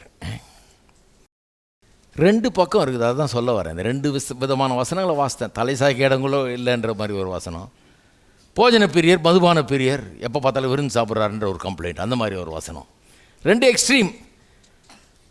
இதை 2த்தையும் வச்சு ஒர்க் பண்ணி அவர் யார் அவர் எப்படிப்பட்ட ஊழியம் செஞ்சார், எப்படி இருந்தார், எப்படி நம்மளை இருக்க சொல்கிறாருங்கிற ஒரு முடிவுக்கு நாம் வர வேண்டும். ரொம்ப சிக்கலான விவகாரம் தான். ஏன்னா ரெண்டுத்தையும் பேசுது வேதம். இதை எப்படி சால்வ் பண்ணுறதுங்கிறத பார்ப்போம். அதனால் சில வசனங்களே பார்ப்போம். அவரை பற்றி அவர் ஊழியத்துக்கு வர்றவங்க அல்லது தன்னை பின்பற்ற சீஷராகி வருகிறவர்களிடத்தில் விதித்த நிபந்தனையை குறித்து வாசிப்போம். மார்க் எழுதின சுவிசேஷம் 2ஆம் அதிகாரம் 13 வாசிக்கிறேன். மார்க் 2:13. அவர் மறுபடியும் புறப்பட்டு கடல் அருகே போனார். அப்பொழுது ஜனங்கள் எல்லாரும் அவரிடத்தில் வந்தார்கள். அவர்களுக்கு போதகம் பண்ணினார். அவர் நடந்து போகையில் அல்பேயுன் குமாரனாகிய லேவி ஆயத்துறையில் உட்கார்ந்திருக்கிறதை கண்டு, டாக்ஸ் கலெக்டர் பாருங்கள், லேவி, எனக்கு பின் சென்று வா என்றார். அவன் எழுந்து அவருக்கு பின் சென்றான். மார்க்கில் இப்படி சொல்லியிருக்கு, எழுந்து அவன் பின்னால் ஃபாலோ பண்ண போயிட்டான்னு. ஏசு போனார். டேக்ஸ் கலெக்ஷன் அங்கே பூத்து மாதிரி வச்சுருப்பாங்க போல இருக்குது, டேக்ஸ் கலெக்ட் பண்ணியிருப்பாங்க போல இருக்குது. அதில் ஒரு டேக்ஸ் கலெக்டர் உட்காந்துருக்கான், வேலை செஞ்சிட்ருக்கான். எழுந்து என்னை பின்பற்றி வான்றாரு. டேக்ஸ் கலெக்டர்னாலே பொல்லாத ஆளுன்னு அந்த காலத்தில் ஒரு பேர் அவங்களுக்கெல்லாம். ஏன்னா அவன் கலெக்ட் பண்ண வேண்டியதுக்கு அதிகமாக கலெக்ட் பண்ணி தாங்க கொஞ்சம் சம்பாரிச்சுக்கிட்டு கவர்மெண்ட்டுக்கு ரோம அரசாங்கத்துக்கு கொஞ்சம் கட்டுறவங்க. அவங்க கொஞ்சம் அநியாயமாக வேலை செஞ்சதுனால அவங்களுக்கெல்லாம் ரொம்ப கெட்ட பேர், பொல்லாத ஆளுங்கன்னு. அப்படிப்பட்ட ஒரு ஆளை தேர்ந்தெடுத்து நீ என்னை பின்பற்றி வா அப்படிங்கிறாரு. அவன் பின்பற்றி போனான்னு தான் இங்கே இருக்குது மார்க்கில். ஆனால் லூக்கா பாருங்கள், லூக்கா இது பொருளாதாரத்தை குறித்து ரொம்ப அதிகமாக அவர் போதிக்கிற ஒரு புஸ்தகம். அது ஒரு தீம் அங்கே, அது ஒரு தீம். அதனால் லூக்காவில் கொஞ்சம் வித்தியாசமாக சொல்லியிருக்கு. 5ஆம் அதிகாரத்தில் 28ஆம் வசனம் பாருங்கள். இங்கே எல்லாத்தையும் இங்கே அவனை வான்னாரு, பின்பற்ற வான்னாரு, அவன் எழுந்து அவருக்கு பின் சென்றான் இருக்குது. லூக்காவில் அதே வசனத்தை பாருங்கள், 27. இவைகளுக்கு பின்பு அவர் புறப்பட்டு ஆயத்துறையில் உட்கார்ந்திருந்து லேவி என்னும் பேருடைய ஒரு ஆயக்காரனை கண்டு எனக்கு பின் சென்று வா என்றார். அவன் எல்லாவற்றையும் விட்டு எழுந்து அவருக்கு பின் சென்றான். என்ன சொல்ல வர்றாரு? வேலை சம்பாத்தியம் அது இது எல்லாத்தையும் விட்டார், போச்சு.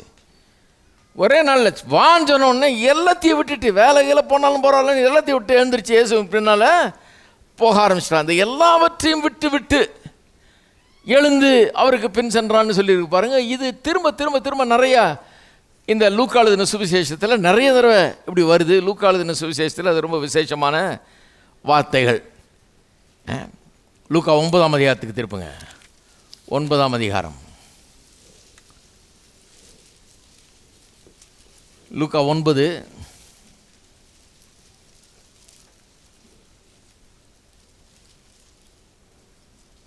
57.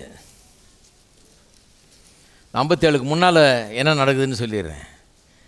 இயேசு ஒரு கிராமத்தில் பிரவேசிக்கிறார். அவருடைய சீஷர்களோடு சேர்ந்துக்கிட்டு பிரயாணம் பண்ணிகிட்டு இருக்கிறாங்க. எருசலேமுக்கு போயிட்டுருக்காங்க. போகிற வழியில் சமாரியாங்கிற ஊரில் பிரவேசிக்கிறார். ஏன் நான் ராத்திரி ஆயிடுச்சு, எங்கேயா தங்குவோம் அப்படின்னு சொல்லி களைப்பாக இருக்குது, படிச்சுட்டு போவோம்னு சொல்லி பிரவேசிக்கிறாங்க. அங்கே ஏதாவது சத்திரத்தில் இடம் இருக்குமான்னு பாருன்னு சொல்லி அனுப்புகிறார் ஆளை. ஏன் ரூம் கிடைக்குமா பாரு தங்கிறது. அவன் போகிறான்.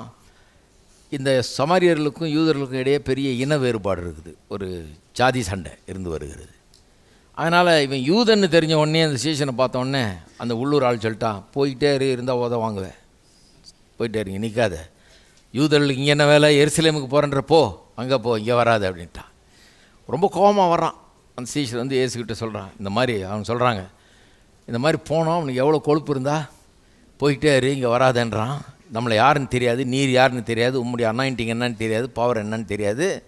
எலியா வானத்திலேருந்து அக்னியை கொண்டாந்து பலியிலெல்லாம் பட்சித்து போட்டது போல் இவனெல்லாம் ஒரு நிமிஷத்தில் பஸ்பமாக்கும்படியாக அக்னியை கொண்டு வந்துடுவோம், காட்டுவோம் அவனுக்கு நம்ம வல்லமே அப்படின்ற விட்டுருந்தா பண்ணியிருப்பானுங்க. ஊழியத்துக்கு வர ஆளுங்க பாருங்கள் எப்படி இருக்காங்கன்னு. நம்ம பேதுரு, யோவான் இவங்கெல்லாம் தான் அந்த மாதிரி நிலையில் இருக்கிறாங்க.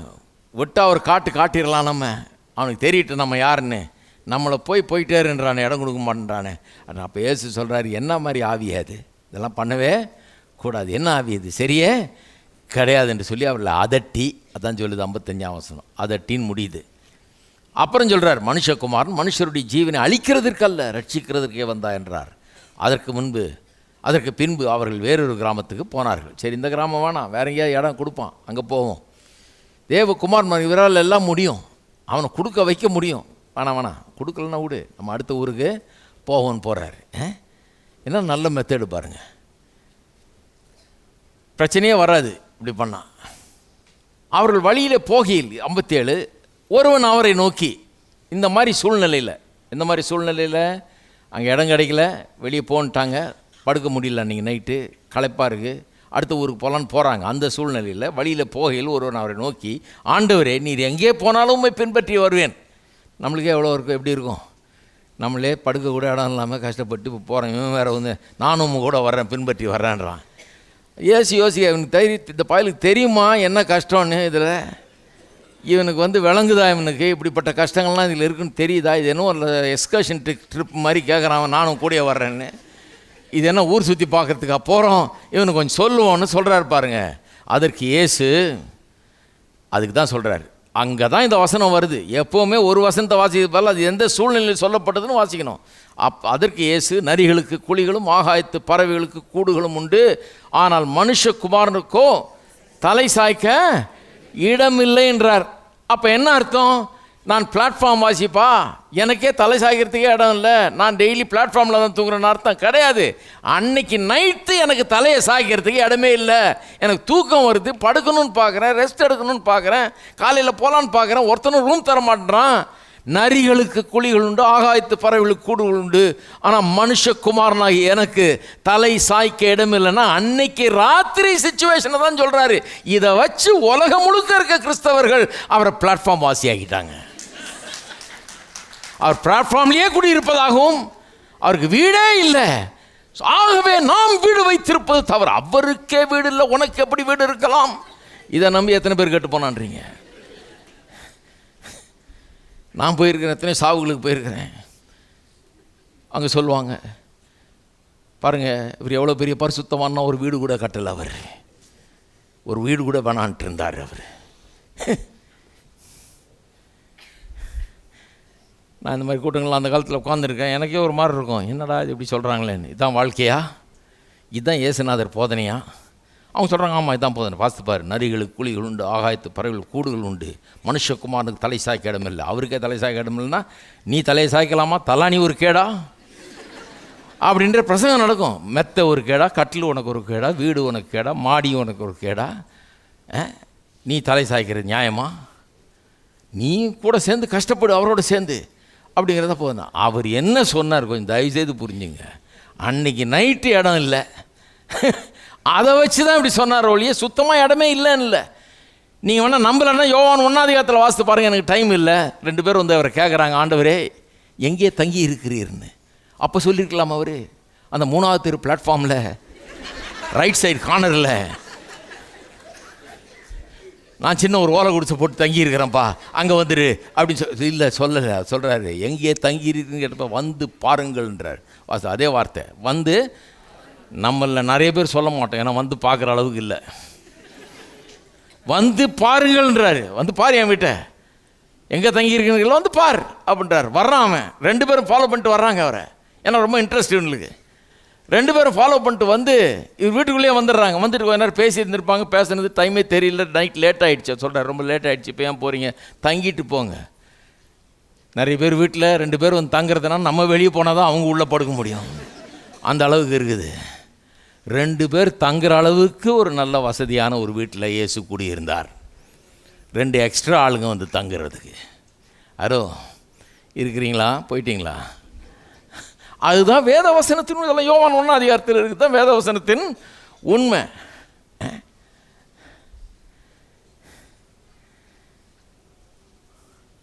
எந்த சூழ்நிலையில் வந்து அவன் கேட்குறான் பாருங்க. அப்போ அவர் சொல்கிறாரு, எனக்கே தலை சாய்க்க இடம் இல்லை, நீங்கள் நைட்டு ஒரே அவஸ்தையாக இருக்குது. உனக்கு மினிஸ்ட்ரியில் வந்தால் இந்த மாதிரி சில நேரங்களில் இப்படி ஒரு கஷ்டங்கள் ஏற்படும் தெரியுமா? உனக்கு மினிஸ்ட்ரியில் வந்தால் தரித்திரத்தில் வாழ்வேன்னு சொல்லலை அவர். மினிஸ்ட்ரியில் வந்தால் சில நேரங்கள், சில சூழ்நிலைகளில் இப்படிப்பட்ட கஷ்டங்கள் நேரிடலாம். இருக்கீங்களா? ஆமாம், நேரிடலாம். ஆமாம், நான் எத்தனையோ மூட்டை பூச்சியும் இந்த கருப்பாம்பூச்சியும் உள்ள ட்ரெயின்லலாம் போயிருக்கிறேன். என்ன பண்ணுறது, போய் அங்கே போய் பிரசங்கம் பண்ணணும், போய் தான் ஆகணும்.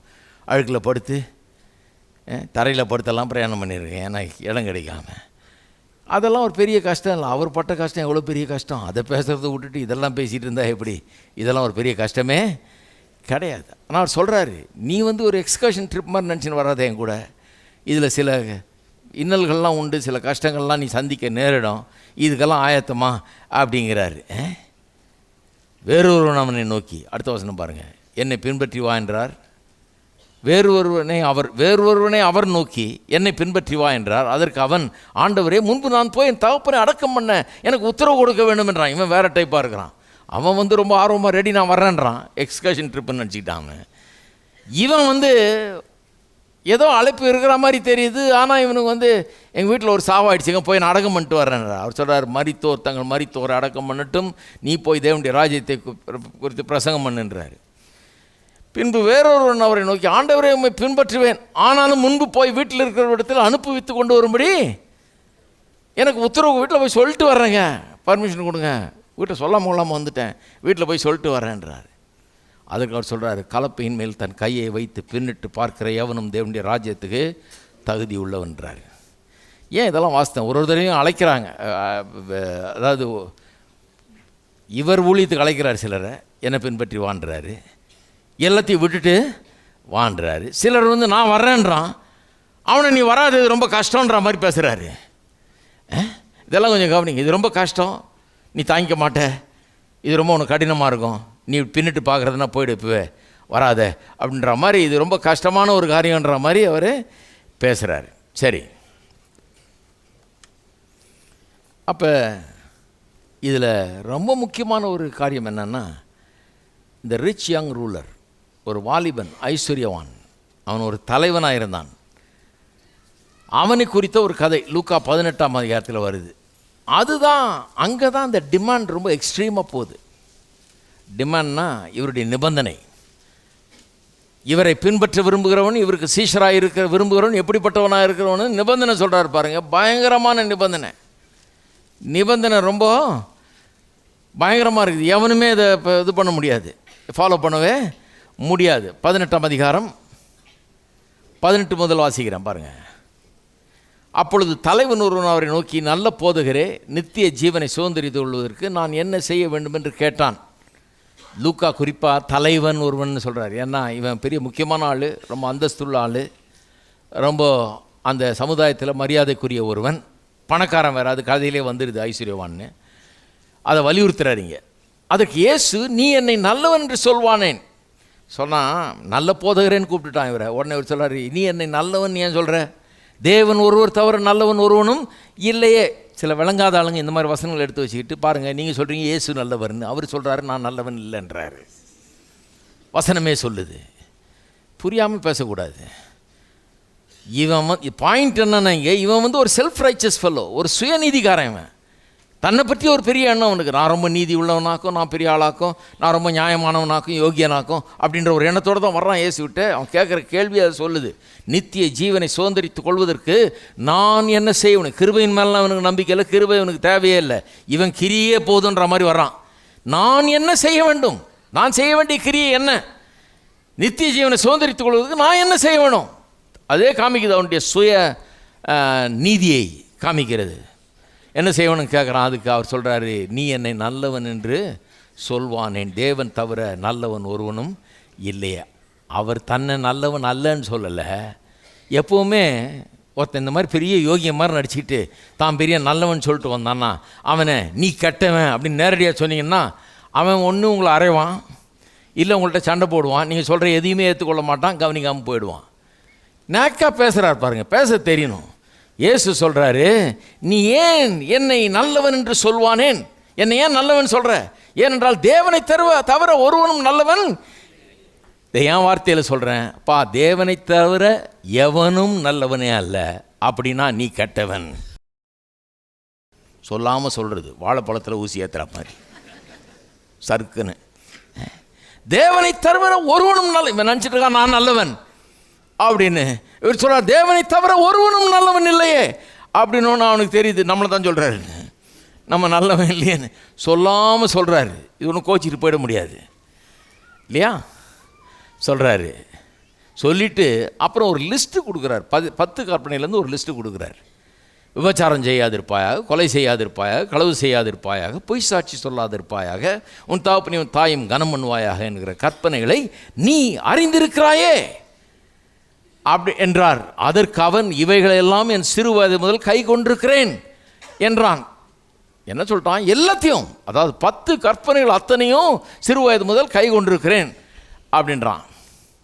10 கற்பனை அத்தனையும் கை கொண்டிருக்கிறான்னா ஒருவேளை இந்த 9 கற்பனை கை கொண்டிருக்கலாம். அவர் பாருங்கள், சொன்னவர் நிறைய கற்பனை சொல்கிறார், ஒன்றை மட்டும் வேணும்னு விட்டு வச்சுருக்கார். கடைசிக்கு ஐடியாவை பேசுகிறார் அவர் கணக்கு போட்டு. ஒன்றை விட்டு வச்சிட்டார். அது என்ன? இச்சையாது இருப்பாயாகங்கிற கற்பனையை விட்டு வச்சிட்டார். ஏன்னா இவனுடைய பிரச்சனையே என்ன? பணத்தின் மீது ஒரு இச்சை, பொருள்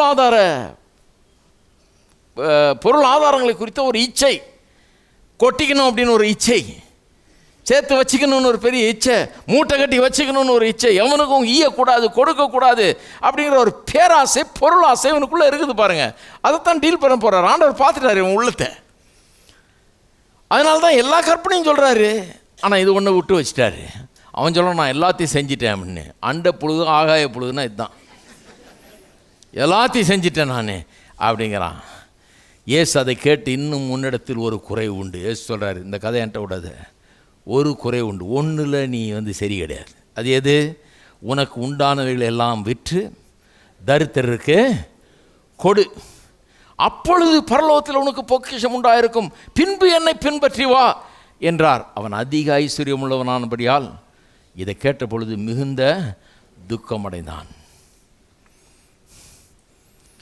சொல்கிறார் அவன்கிட்ட, உனக்குள்ளதையெல்லாம் விற்று தரித்திரருக்கு கொடு, அப்பொழுது பரலோகத்தில் உனக்கு பொக்கிஷம் உண்டாயிருக்கும், பின்பு என்ன கடினமான ஒரு நிபந்தனை பாருங்கள். எப்படி நித்திய ஜீவனை பெறணும், அவனை போட்டு உருட்டி பரட்டி எடுக்கிறார் பாருங்கள். நித்திய ஜீவனை பெறுறது அப்படின்னு தான் கேட்டான் அவன், இல்லையா? நித்திய ஜீவனை இன்றைக்கி நம்ம ஆளுங்கள்லாம் ரொம்ப சிம்பிளாக பெற்றுருவாங்க. என் கோயிலுக்கு வா, ஞானஸ்தானம் கொடுக்குறேன் நீ போ அப்படின்ட்டுருவாங்க. அவன் கேட்குறான், நித்திய ஜீவனை பெறுவது எப்படி? ஆனால் அவனுக்குள்ளே ஒரு பிரச்சனை, ஆண்டவரை பற்றி ஒரு அறிவே கிடையாது. தன்னை பெரிய நீதிமான் என்று நினைக்கிறான், பெரிய யோகியன் நினைக்கிறான். நான் என்ன செய்ய வேணும்னு கேட்குறான். எல்லா கற்பனையும் நிறைவேற்றி முடித்ததான் நினைக்கிறான். ஏன்ட்ட எந்த பிரச்சனையும் இல்லைன்ற அவனை பாவின்னு முதல்ல உணர வச்சா தானே அதன் பிறகு ரட்சிப்புன்னு ஒன்று இருக்குன்னு தெரியணும். அப்போ அதை கேட்க தெரியும், தன்னை தாழ்த்த தெரியும், கிருபையை பெற தெரியும். அதனால் அவனை உணர்த்தும்படியாக தான் சொல்கிறாரு, உன்னிடத்தில் ஒரு குறை உண்டு. உன்ட்ட பிரச்சனை இருக்குப்பா, நீ நினைக்கிற எல்லாம் ஓகேன்னு, உன்ட்ட ஒரு பிரச்சனை இருக்குது. என்ன பிரச்சனை? அதையும் சொல்லாமல் சொல்கிறார் பாருங்க. பொருளாசை உன் பிரச்சனை அப்படின்னா, அப்படிலாம் ஒன்றும் கிடையாதுங்க, நான் நேற்று கூட 10 வேட்டி கொடுத்தேன், 50 புடவை கொடுத்தேன் எங்கள் ஏரியாவில் அப்படின்னு சொல்லியிருப்பான். அது சொல்கிறார், வேறு உன்னிடத்தில் ஒரு குறை உண்டு, அதனால் நீ என்ன பண்ணு, உன்னிடத்தில் உள்ளதையெல்லாம் விற்று தரித்திரருக்கு கொடு, எல்லாத்தையும் விற்றுரு, தரித்திரருக்கு கொடு, பரலோகத்தில் உனக்கு பொக்கிஷம் உண்டாயிருக்கும். எல்லாத்தையும் விட்டுட்டு என்ன பின்பற்றி வா. எல்லாத்தையும் விற்று ஏழைகளுக்கு கொடுத்துட்டு என்ன பின்பற்றி வாங்குறார். மிக வருத்தத்தோடு அவன் அதாவது துக்கம் அடைந்தான், மிகுந்த துக்கம் அடைந்தது இயேசு கண்டு. அதுக்கப்புறம் அதை பற்றி ஒரு காமெண்ட்ரி. அவன் போயிட்டான், துக்கம் அடைந்துட்டு அவன் போயிட்டான். இப்போ சீஷர்கள் இருக்கிறாங்க, இவங்களுக்கு இதில் லெசன் எடுக்கிறார். இவங்களுக்கு சொல்கிறாரு, இயேசு அதை கேட்டு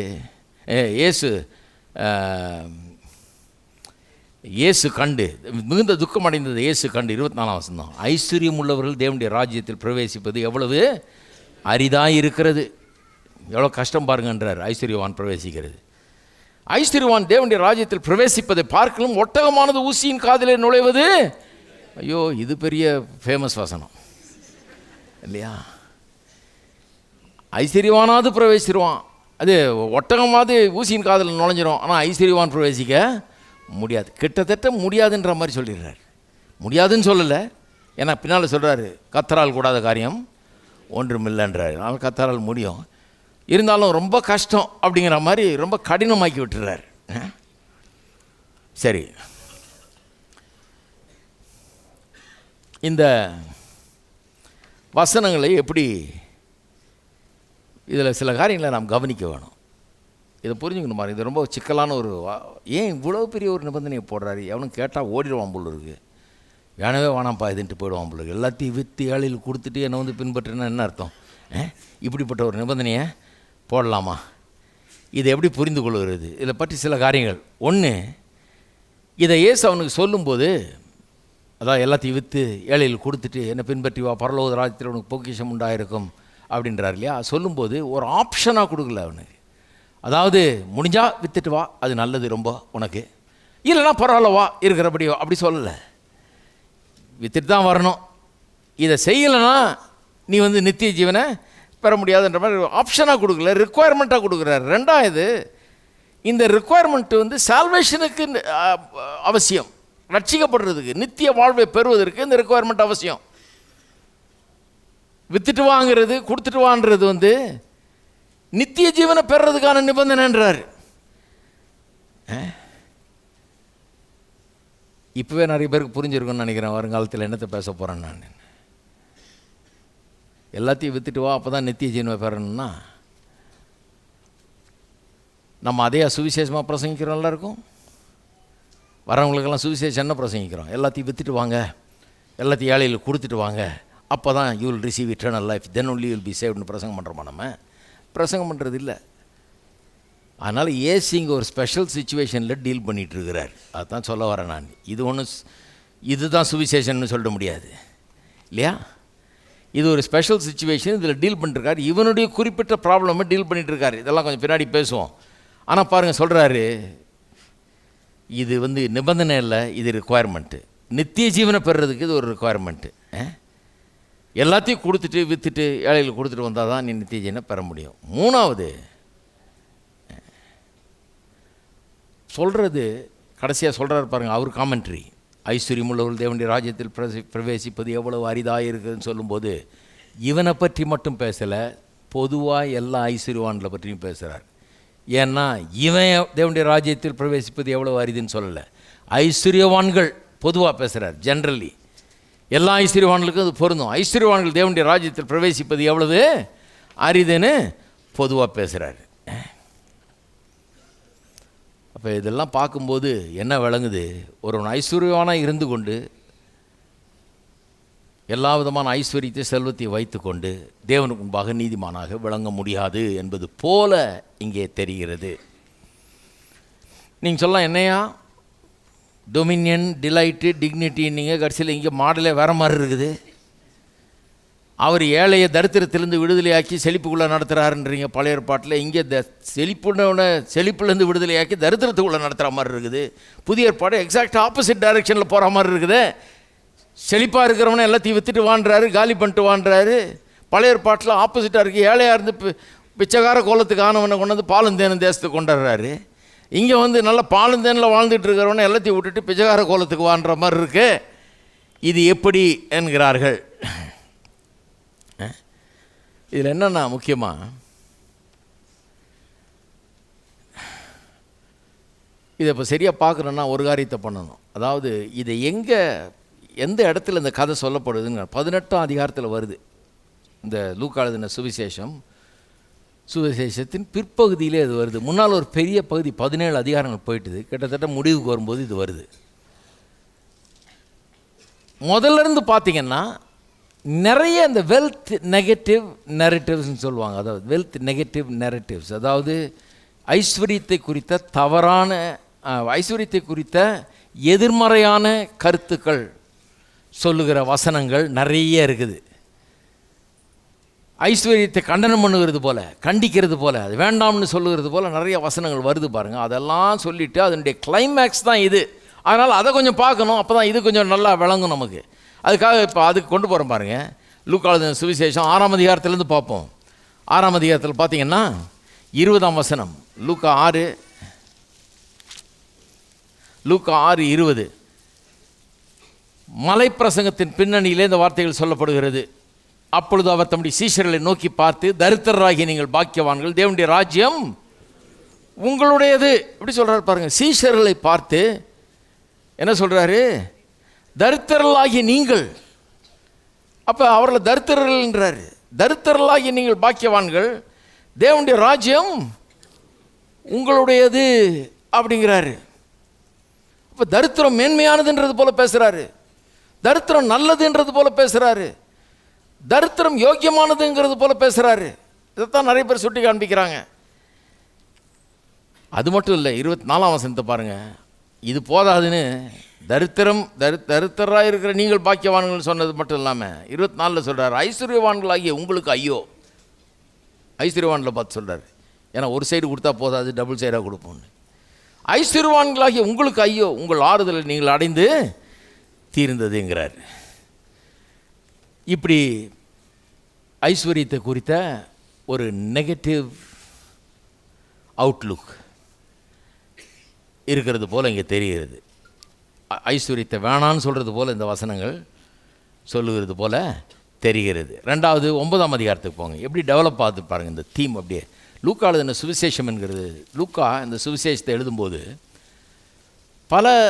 அதாவது அப்போஸ்தலர்கள் பேதுரு, யோவான் போன்றவர்கள்லாம் சொல்லி கேள்விப்பட்டு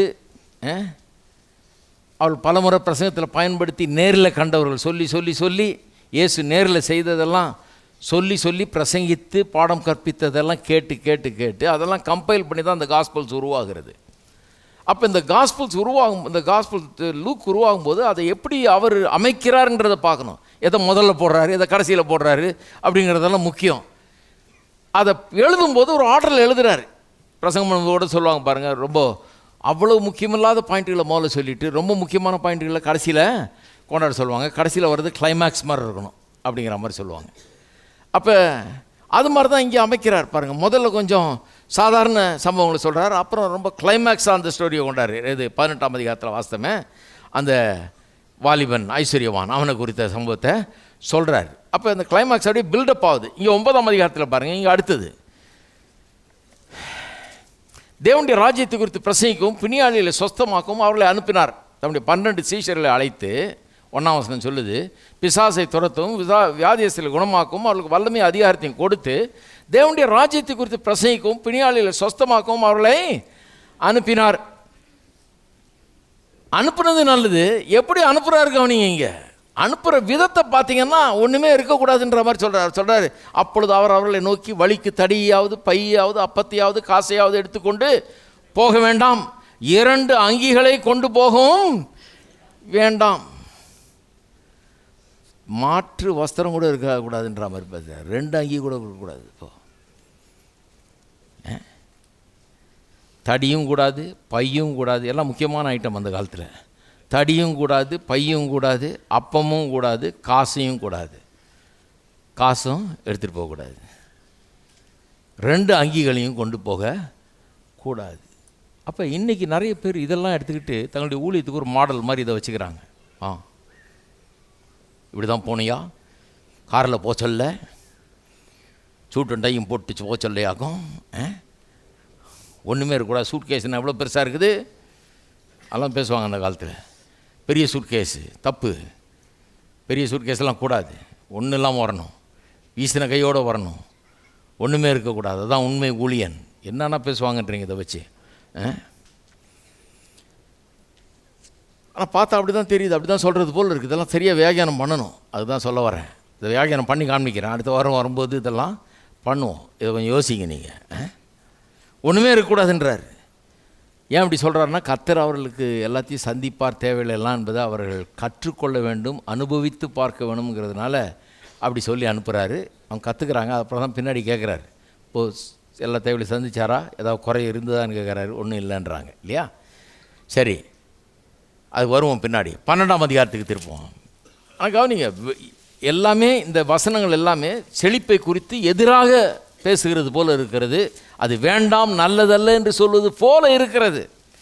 12ஆம் அதிகாரம் 12ஆம் அதிகாரத்தில் பார்த்தீங்கன்னா 13-14 வசனத்தில் பார்த்தீங்கன்னா, இல்லை 13ஆம் வசனத்தில் பார்த்தீங்கன்னா, ஒருத்தன் வந்து அவர்கிட்ட, போதகரே, ஆஸ்தியை பாகம் பிரித்து என் வீதத்தை எனக்கு தரும்படி என் சகோதரனுக்கு கட்டளையிட வேணும் என்று கேட்டுக்கொண்டான். எங்கள் வீட்டில் சொத்து சண்டை நடக்குது ஆண்டவரே, என் சகோதரனுக்கு எனக்கும் என் பர்சன்டேஜ் வர வேண்டிய என்னுடைய பர்சன்டேஜ் பிரித்து எனக்கு பஞ்சாயத்து பேசி எனக்கு கொஞ்சம் வாங்கி கொடுங்கன்றான். சொன்னேன், இதுக்காக வந்தேன் நான். சிலர் பிரசங்க எல்லாத்துக்கும் யூஸ் பண்ணுவாங்க.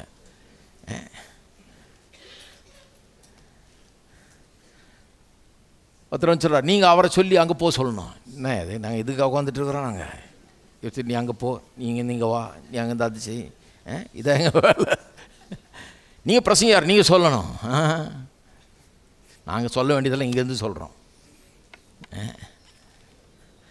வேண்டாத வேலையில் பிரசங்கர் இழுத்து விடுவாங்க. அவர் சொல்கிறாரு, மனுஷனே, என்னை உங்களுக்கு நீதிபதியாகவும் நியாயாதிபதியாகவும் பங்கிடுகிறவனாகவும் வைத்தவன் பங்கிடுறதா என் வேலைன்றார். சில பிரசங்கர் இந்த வேலையில் இறங்கியிருக்கிறாங்க. தப்பு, பங்கிடுறது என் வேலையே இல்லைன்றார். அதுக்கப்புறம் பொருளாசை குறித்து எச்சரிக்கையாக இருங்கள்னு ஒரு பேரபிள், ஒரு ஓமையை சொல்ல ஆரம்பிக்கிறார். ஏன்னா அந்த வீட்டில் ஏன் சண்டை, 2 சகோதரர்களுக்கு யாரோ ஒருத்தனுக்கோ அல்லது 2 பேருக்குமோ பொருளாசை இருக்குது. ஒருத்தன் இன்னொருத்தன் இந்த பறிக்க பார்க்குறான், தன்னுடைய பர்சன்டேஜ் அதிகமாக பார்க்குறான், எடுத்துக்க பார்க்குறான். இந்த பொருள் ஆசையினால தான் இங்கே பிரச்சனையே குடும்பத்தில். இன்றைக்கி அப்படி தான் அது பிரச்சனையெல்லாம் வருது. ஆகவே இதை ஒரு ஆப்பர்ச்சுனிட்டியை எடுத்துக்கிட்டு பொருளாசையை குறித்து ஒரு போதனையை கொடுக்குறார். அந்த போகமே பாருங்கள். ஒரு ஊமையை அவர்களுக்கு சொன்னார். 16, ஐஸ்வர்யமுள்ள ஒருவன் நிலம் நன்றாய் விளைந்தது. அப்பொழுது அவன், நான் என்ன செய்வேன், என் தானியங்களை சேர்த்து வைக்கிறதுக்கு இடமில்லையே, நான் ஒன்று செய்வேன், என் களஞ்சியங்களை இடித்து பெரிதாக கட்டி எனக்கு விளைந்த தானியத்தை என் பொருளை அங்கே சேர்த்து வைத்து, பின்பு ஆத்துமாவே உனக்காக அநேக வருஷங்களுக்கு அநேக பொருள் சேர்த்து வைக்கப்பட்டிருக்கிறது, நீ இளைப்பாரி புசித்து குடித்து பூரிப்பாயிரு என்று என் ஆத்துமாவோடே சொல்லுவேன் என்று தனக்குள்ளே சிந்தித்து சொல்லி கொண்டான். நல்லா பிக்சர் பண்ணி பாருங்கள். பெருசாக கட்டிட்டான், நிறைய தானியம் விளைஞ்சிருச்சு. ஓஹோன்னு நல்லா எக்ஸ்டெண்ட் பண்ணி நல்லா பெரிய இதாக கட்டி எல்லாம் வச்சு தானியத்தெல்லாம் சேர்த்து வச்சுட்டான். வரும்போல் இருக்குது, நல்லா வருஷக்கணக்கில் வரும்போல் இருக்குது. சொல்கிறான், பூசித்து குடித்து பூரிப்பாயிரு என்று என் ஆத்துமாவோட கூட சொல்லி கொண்டேன்றான். தேவனோ அவனை நோக்கி, மதிகேடனே. இது நிறைய பேருக்கு அல்வா சாப்பிட்ற மாதிரி. ஒரு பணக்காரனை பார்த்து கர்த்தர் சொன்ன வார்த்தையை கவனிங்க ஐயா. முட்டாளே அப்படின்னாரு. நான் கேட்டேன், ஒரு ஆள் ஏன் முட்டாள்ன்றார்? அவன் பணக்காரன்யா, அதனால தான் முட்டாளுன்றாரு. அதனால் இதை எடுத்துகிட்டு நிறைய பிரசங்க கோயிலுக்கு வர்ற அத்தனை பணக்காரனையும் முட்டாள்னு சொல்லி எந்த பணக்காரன் கோயிலுக்கே வர்றதில்லை. இங்கே போனால் முட்டாள்னு திட்டுறாங்களேன்னு சொல்லி யாரும் வர்றதில்லை. பணக்காரனாக இருந்ததுனால முட்டாள் என்ன சொல்லலை அவர். அவன் என்ன சொல்கிறான், என் ஆத்துமாவே நீ புசித்து குடித்து இளைப்பாயிருன்னு ஆத்துமாவோட சொல்லி கொண்டேன்டான். ஆத்துமானே என்னென்ன வழங்கலை. சொல்கிறாரு, மதிகேடனே, உன் ஆத்துமா உன்னிடத்திலிருந்து இந்த ராத்திரியில் எடுத்துக்கொள்ளப்படும், அப்பொழுது நீ சேகரித்தவைகள் யாருடையதாகும். உன் ஆத்துமாவை இங்கே உட்காந்து சாப்பிட்டுட்டு இருக்க போது இதை சொல்கிறாரு. இன்றைக்கி ராத்திரி உன்னை விட்டு அந்த ஆத்துமா எடுத்துக்கொள்ளப்பட்டால் இதெல்லாம் யாருடையது ஆகும். தனக்கு வேண்டிய வயிற்றுக்கு வேண்டியதெல்லாம் சேகரித்து வச்சுட்டான். ஆனால் ஆத்துமாட்ட சொல்கிறான், நீ புசித்து குடித்து திருப்தியாய் இருன்னு. ஆவிக்குரிய வாழ்க்கையே விளங்கலவனுக்கு ஒன்றும் தெரியல, அதனால தான் முட்டாளவன். பணம் இருந்ததுனால முட்டாள் இல்லை, ஐஸ்வர்யவானம் இருந்ததுனால முட்டாள் இல்லை. தனக்கு ரட்சிப்பை தெரிந்து கொள்ள தெரியல அவனுக்கு, நித்திய ஜீவனை தெரிந்து கொள்ள தெரியல. சொல்லியிருக்கு, தேவனிடத்தில் ஐஸ்வர்யவானாயிராமல் 21, தனக்காகவே பொக்கிஷங்களை சேர்த்து வைக்கிறவன் இப்படியே இருக்கிறான். எப்படி ஐஸ்வர்யவானாக இருக்கணுமோ அப்படி ஐஸ்வர்யவானா இல்லாமல் தவறான விதத்தில் ஐஸ்வர்யவானா இருக்கலாம். அதுதான் பிரச்சனைங்க. சரி, இது ஆனால் இங்கே வாசிக்கும்போது பொதுவாக எல்லோரும் எப்படி எடுத்துக்கிறாங்க, இது பணக்காரனை கண்டனம் பண்ணுகிற ஒரு வசனம். பணக்காரனை பார்த்து கர்த்தர் சொல்கிறார் மதிகேடனேன்னு. அது போதும் அவங்களுக்கு. அதுக்கு மேலே ஒன்றும் வாசிக்க மாட்டாங்க. சந்தோஷம் அவங்களுக்கு. இப்படிப்பட்ட வசனங்கள்லாம் இங்கே வருது பாருங்கள்.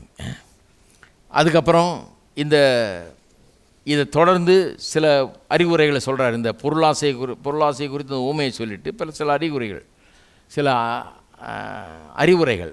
ஆகாரத்தை பார்க்கலும் 23, ஜீவன் உடைய பார்க்கலும் சரீரம் விசேஷத்தவைகளாக இருக்கிறது அப்படின்றாரு. 27, காட்டு புஷ்பங்கள் எப்படி வளர்கிறது என்று கவனித்து பாருங்கள், அவள் உழைக்கிறதும் இல்லை நூற்கிறதும் இல்லை, என்றாலும் சாலமோன் முதலாய் தன் சர்வ மகிமையிலும் அவள் ஒன்றை போலாகிலும் உடுத்தி இருந்ததில்லை என்று உங்களுக்கு சொல்லுகிறேன்.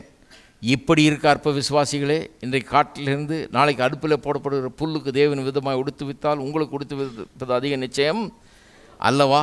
ஆகையால் எண்ணத்தை உண்போம் எண்ணத்தை குடிப்போம் என்று கேளாமல் சந்தேகப்படாமல் இருங்கள். இவளை உலகத்தார் நாடி தேடுகிறார்கள், இவள் உங்களுக்கு வேண்டியவள் என்று அவர் உங்கள் பிதாவானவர் அறிந்திருக்கிறார். தேவனுடைய ராஜ்யத்தை தேடுங்கள், இவள் எல்லாம் உங்களுக்கு கூட கொடுக்கப்படும். பயப்படாதே, சிறுமந்தியை உங்களுக்கு ராஜ்யத்தை கொடுக்க உங்கள் பிதா பிரியமாக இருக்கிறார்னு இப்படியே சொல்லிட்டு போகிறார் பாருங்க. இந்த அறிவுரைகளை எல்லாம் சொல்லுகிறார். 14ஆம் அதிகாரத்தில் ரொம்ப கடினமான ஒரு வாக்கியத்தை சொல்கிறார். 14ஆம் அதிகாரம் 33ஆம் வசனம். அப்படியே உங்கள் எவனாகிலும் தனக்கு உண்டானவைகளையெல்லாம் வெறுத்து விட்டால் அவன் எனக்கு வெறுத்து விடாவிட்டால் அவன் எனக்கு சீஷனாக இருக்க எல்லாம் சொல்கிறார் பாருங்க. சீஷனாக இருக்கவே முடியாதுன்றார். தனக்கு உண்டானவை எல்லாம் வெறுத்து விடாவிட்டால், வெறுக்கணும் விட்டுறணும், இருக்கக்கூடாதுன்ற மாதிரி பேசுகிறாரு. விட்டால் எனக்கு அப்படி பண்ணலைன்னா எனக்கு அவன் சீஷனாக இருக்க முடியாது. இதெல்லாம் சொல்லி முடிச்சுட்டு தான் 18ஆம் அதிகாரத்துக்கு இதெல்லாம் முதல்ல சொல்லிவிட்டு லூக்கா என்ன பண்ணுறாரு, 18ஆம் அதிகாரத்தில் ஒரு கிளைமேக்ஸ் மாதிரி அந்த கதையை போடுறார். ரிச் யங் ரூலர் கதையை, இந்த ஐஸ்வர்யவான் இயேசுவினிடத்தில் வந்தானே அவன் கதையை, துக்கத்தோடு திரும்பி போனானே, ஐஸ்வர்யவான் தேவனுடைய ராஜ்யத்தில் பிரவேசித்து எவ்வளோ அரிதாக இருக்கிறது இயேசு சொன்னார், அந்த கதையை போடுறாரு பாருங்க. அப்போ அந்த கதையை எப்படி நாம் வியாக்கியானம் பண்ணுகிறது, அந்த கதையை மட்டும் இல்லை, இந்த வசனங்களையெல்லாம் கூட எப்படி வியாக்கியானம் பண்ணுறது, இது ஒரு பெரிய வேலை. இந்த வியாக்கியானம் பண்ணும்போது ஒன்றை மனசில் வச்சுக்கணும். எல்லாத்தையும் விட்டுட்டு வா, எல்லாத்தையும் விற்றுட்டு வா, எல்லாத்தையும் கொடுத்துட்டு வா அப்படின்னு சொல்கிறாரு. ஆனால் அதே நேரத்தில் அவருடைய சீஷர்களே சிலர் பார்த்தீங்கன்னு சொன்னால், சிலர் சொல்லியிருக்குது எல்லாத்தையும் விட்டுட்டு வந்துட்டாங்கன்னு.